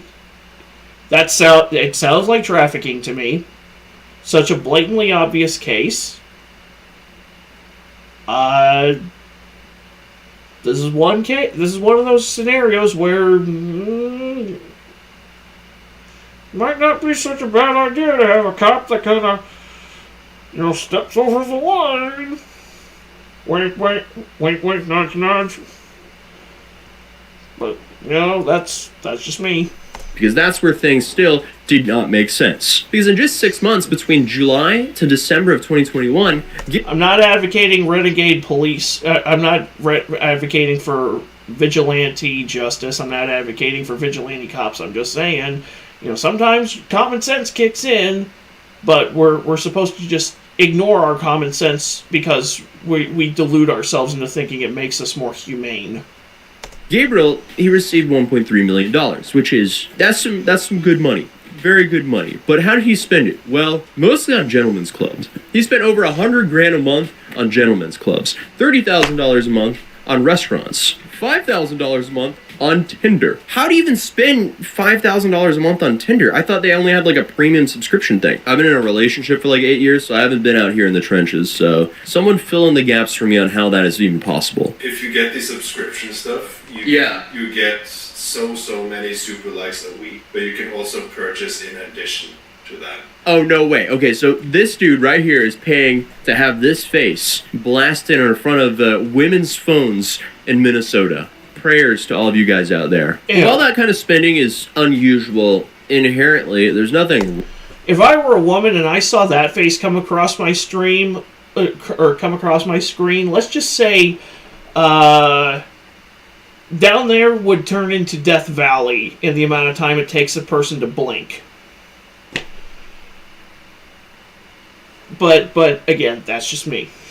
Wrong with it. Where they started getting a little bit of red flags was how he bought his house, because apparently the house was passed around by a bunch of different LLCs, kind of like they were playing hot potato before he eventually moved in. So apparently every time an LLC bought this house, they resold it again after for $100,000 more. So obviously people are like, okay, wait, why are they doing this? And also, why are all these LLCs owned by the same people?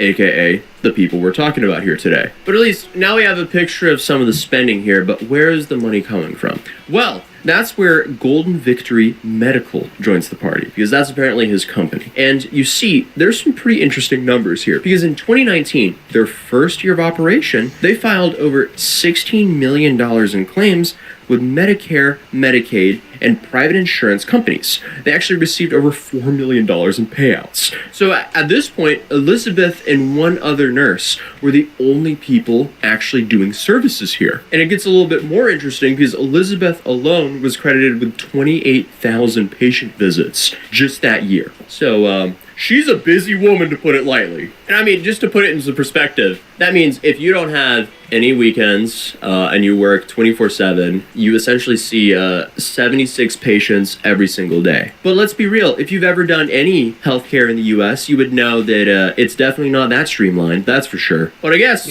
since they got away with that in 2019, they just kept upping those numbers. So in 2020, she... Yeah, pump those numbers up. Those are rookie numbers in this racket.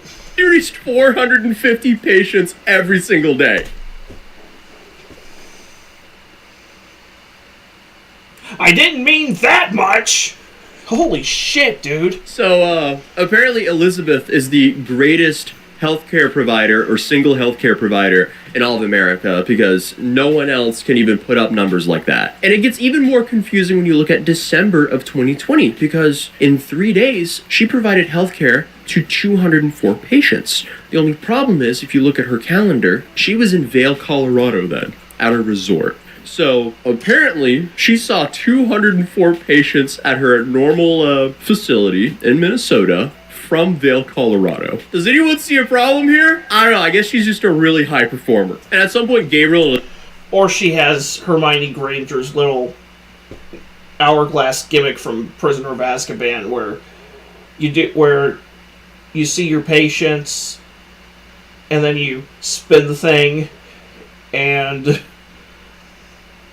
it rewinds time by like 3 days, and then you spend those 3 days going to Colorado.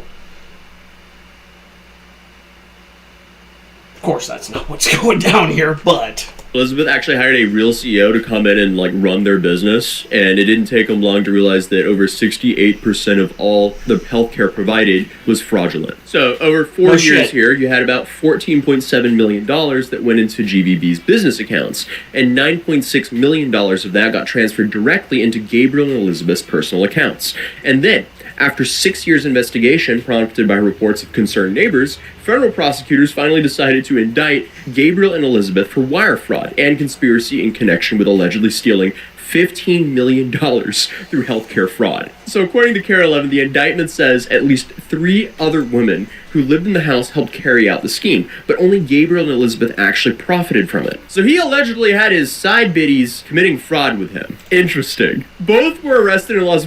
Bro. Exposed, exposed, exposed, exposed, exposed, exposed, exposed, exposed, exposed, exposed, exposed, exposed,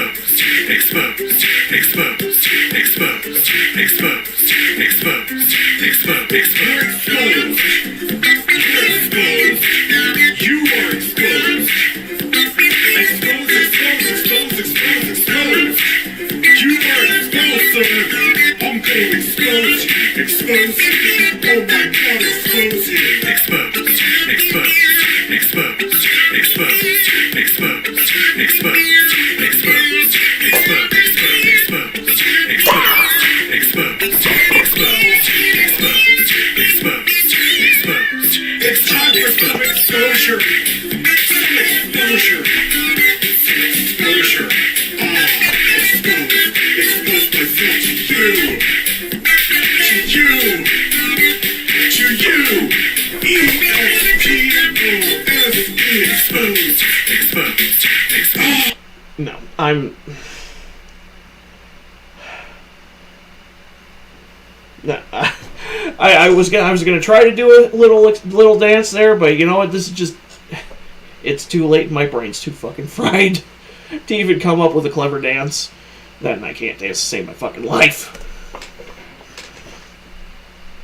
Vegas and appeared in virtual court on April 30th of 2025. However, despite all of their spending, both of them claimed they were completely broke and requested taxpayer-funded attorneys to help them through this litigation. And of course, they pled not guilty. And something else that is pretty interesting is Gabriel's name wasn't always Gabriel Luther. He used to be Gabriel Langford. And if you look at Gabriel Langford, he has 3 previous fraud convictions from 2009. So in 2019, he petitioned a judge to change his name legally, claiming that he was very remorseful for what happened in his past and he just wanted to move on. But 2019 was also the year they spun up that new company, so I don't know how sorry he was. Allegedly, at least. Who knows? Maybe all of this is done by the books and she was actually seeing over 200 patients a day, even though she was in Vail, Colorado. But what's also wild is this guy who looks like this, he was very insecure about his age, and he apparently used fake IDs to show that he was in his 20s instead of his real age, which is apparently 39. And currently, Gabriel and Elizabeth, they're both in Las Vegas. Of course he was insecure about his age. Of course he was insecure about something so minute that he couldn't control. Because they always are! These frauds always are! They're always insecure about their age, their looks, their height, their fucking... God! Vegas, and Elizabeth has somehow been allowed to run a new telehealth company. You know what? I'm... Fucking... This is why I sleep soundly at night, fully aware and fully accepting of the fact that I am an overweight sped from the Midwest who will, in all likelihood, never be Elon Musk rich. And I'm not trying to live life like I am. Not trying to put myself into a position where I could live life as if I'm Elon rich.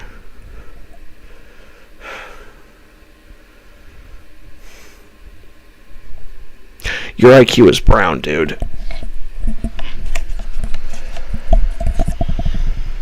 Called Angel Wings Wellness and Weight Loss, just as long as she doesn't bill insurance companies. That's the only thing here. So as of right now, it's unclear if they'll ever return to Minnesota. Currently, the case is moving through federal court, even though Gabriel has pleaded not guilty, and they also fired their attorney and lawyer, and Gabriel is now representing himself because they couldn't come to an agreement on their defense strategy. So that also is very interesting. So I'll definitely be keeping an eye on what happens here, because this seems like a very slow train wreck that's going to go on for a while. But other than that, if you're new here, feel free to subscribe, drop a like on this video if you enjoyed it, and I'll see you guys in tomorrow's video. Peace. Alright. With that all out of the way, chat. Random Gamer, are you still hanging around? Good God Almighty. The last several of these videos have been a Class A clusterfuck of epic proportions. If you guys enjoyed this the stream, you want to see more, I got more content down the pipeline. Tomorrow's video at 7 a.m. Eastern is going to be a World Heavyweight Championship run in WCW NWO Nitro as Hollywood Hogan, which I did in tribute to Hulk Hogan. Rest in peace, Hulkster. Next week, I have playthroughs of Street Skater and Street Skater 2 for the PS1 going up. I've got some more stuff going. I've got some more stuff scheduled coming down the line. You'll see. But before I go, I am plugging it at the end of all of my videos now. I have an ongoing Wattpad novella called The Springfield Snatching. If you like pulpy, action-packed, character-driven stories, check it out. I probably should do a video fully unveiling it at some point in time. It focuses around a police sergeant whose wife is an advocate for victims of human trafficking, and she pitches the formation of an anti-trafficking task force within their department, and some people who stand to lose a lot of money if this goes into effect decide to kidnap their daughter, and this prompts the entire family to mobilize to get her back. It's got a lot of heart. It's got some it's got some likable and relatable characters. It's got real stakes. It's heavily inspired by 70s and 80s action thrillers, Dirty Harry, Lethal Weapon, Die Hard, Death Wish. Even though Death Wish is more of a character study and more of a drama than an action film. If you haven't checked it out, the link is in the description box of all my videos now. So, with all that being said, thank you all for watching, and I will see y'all in the next one.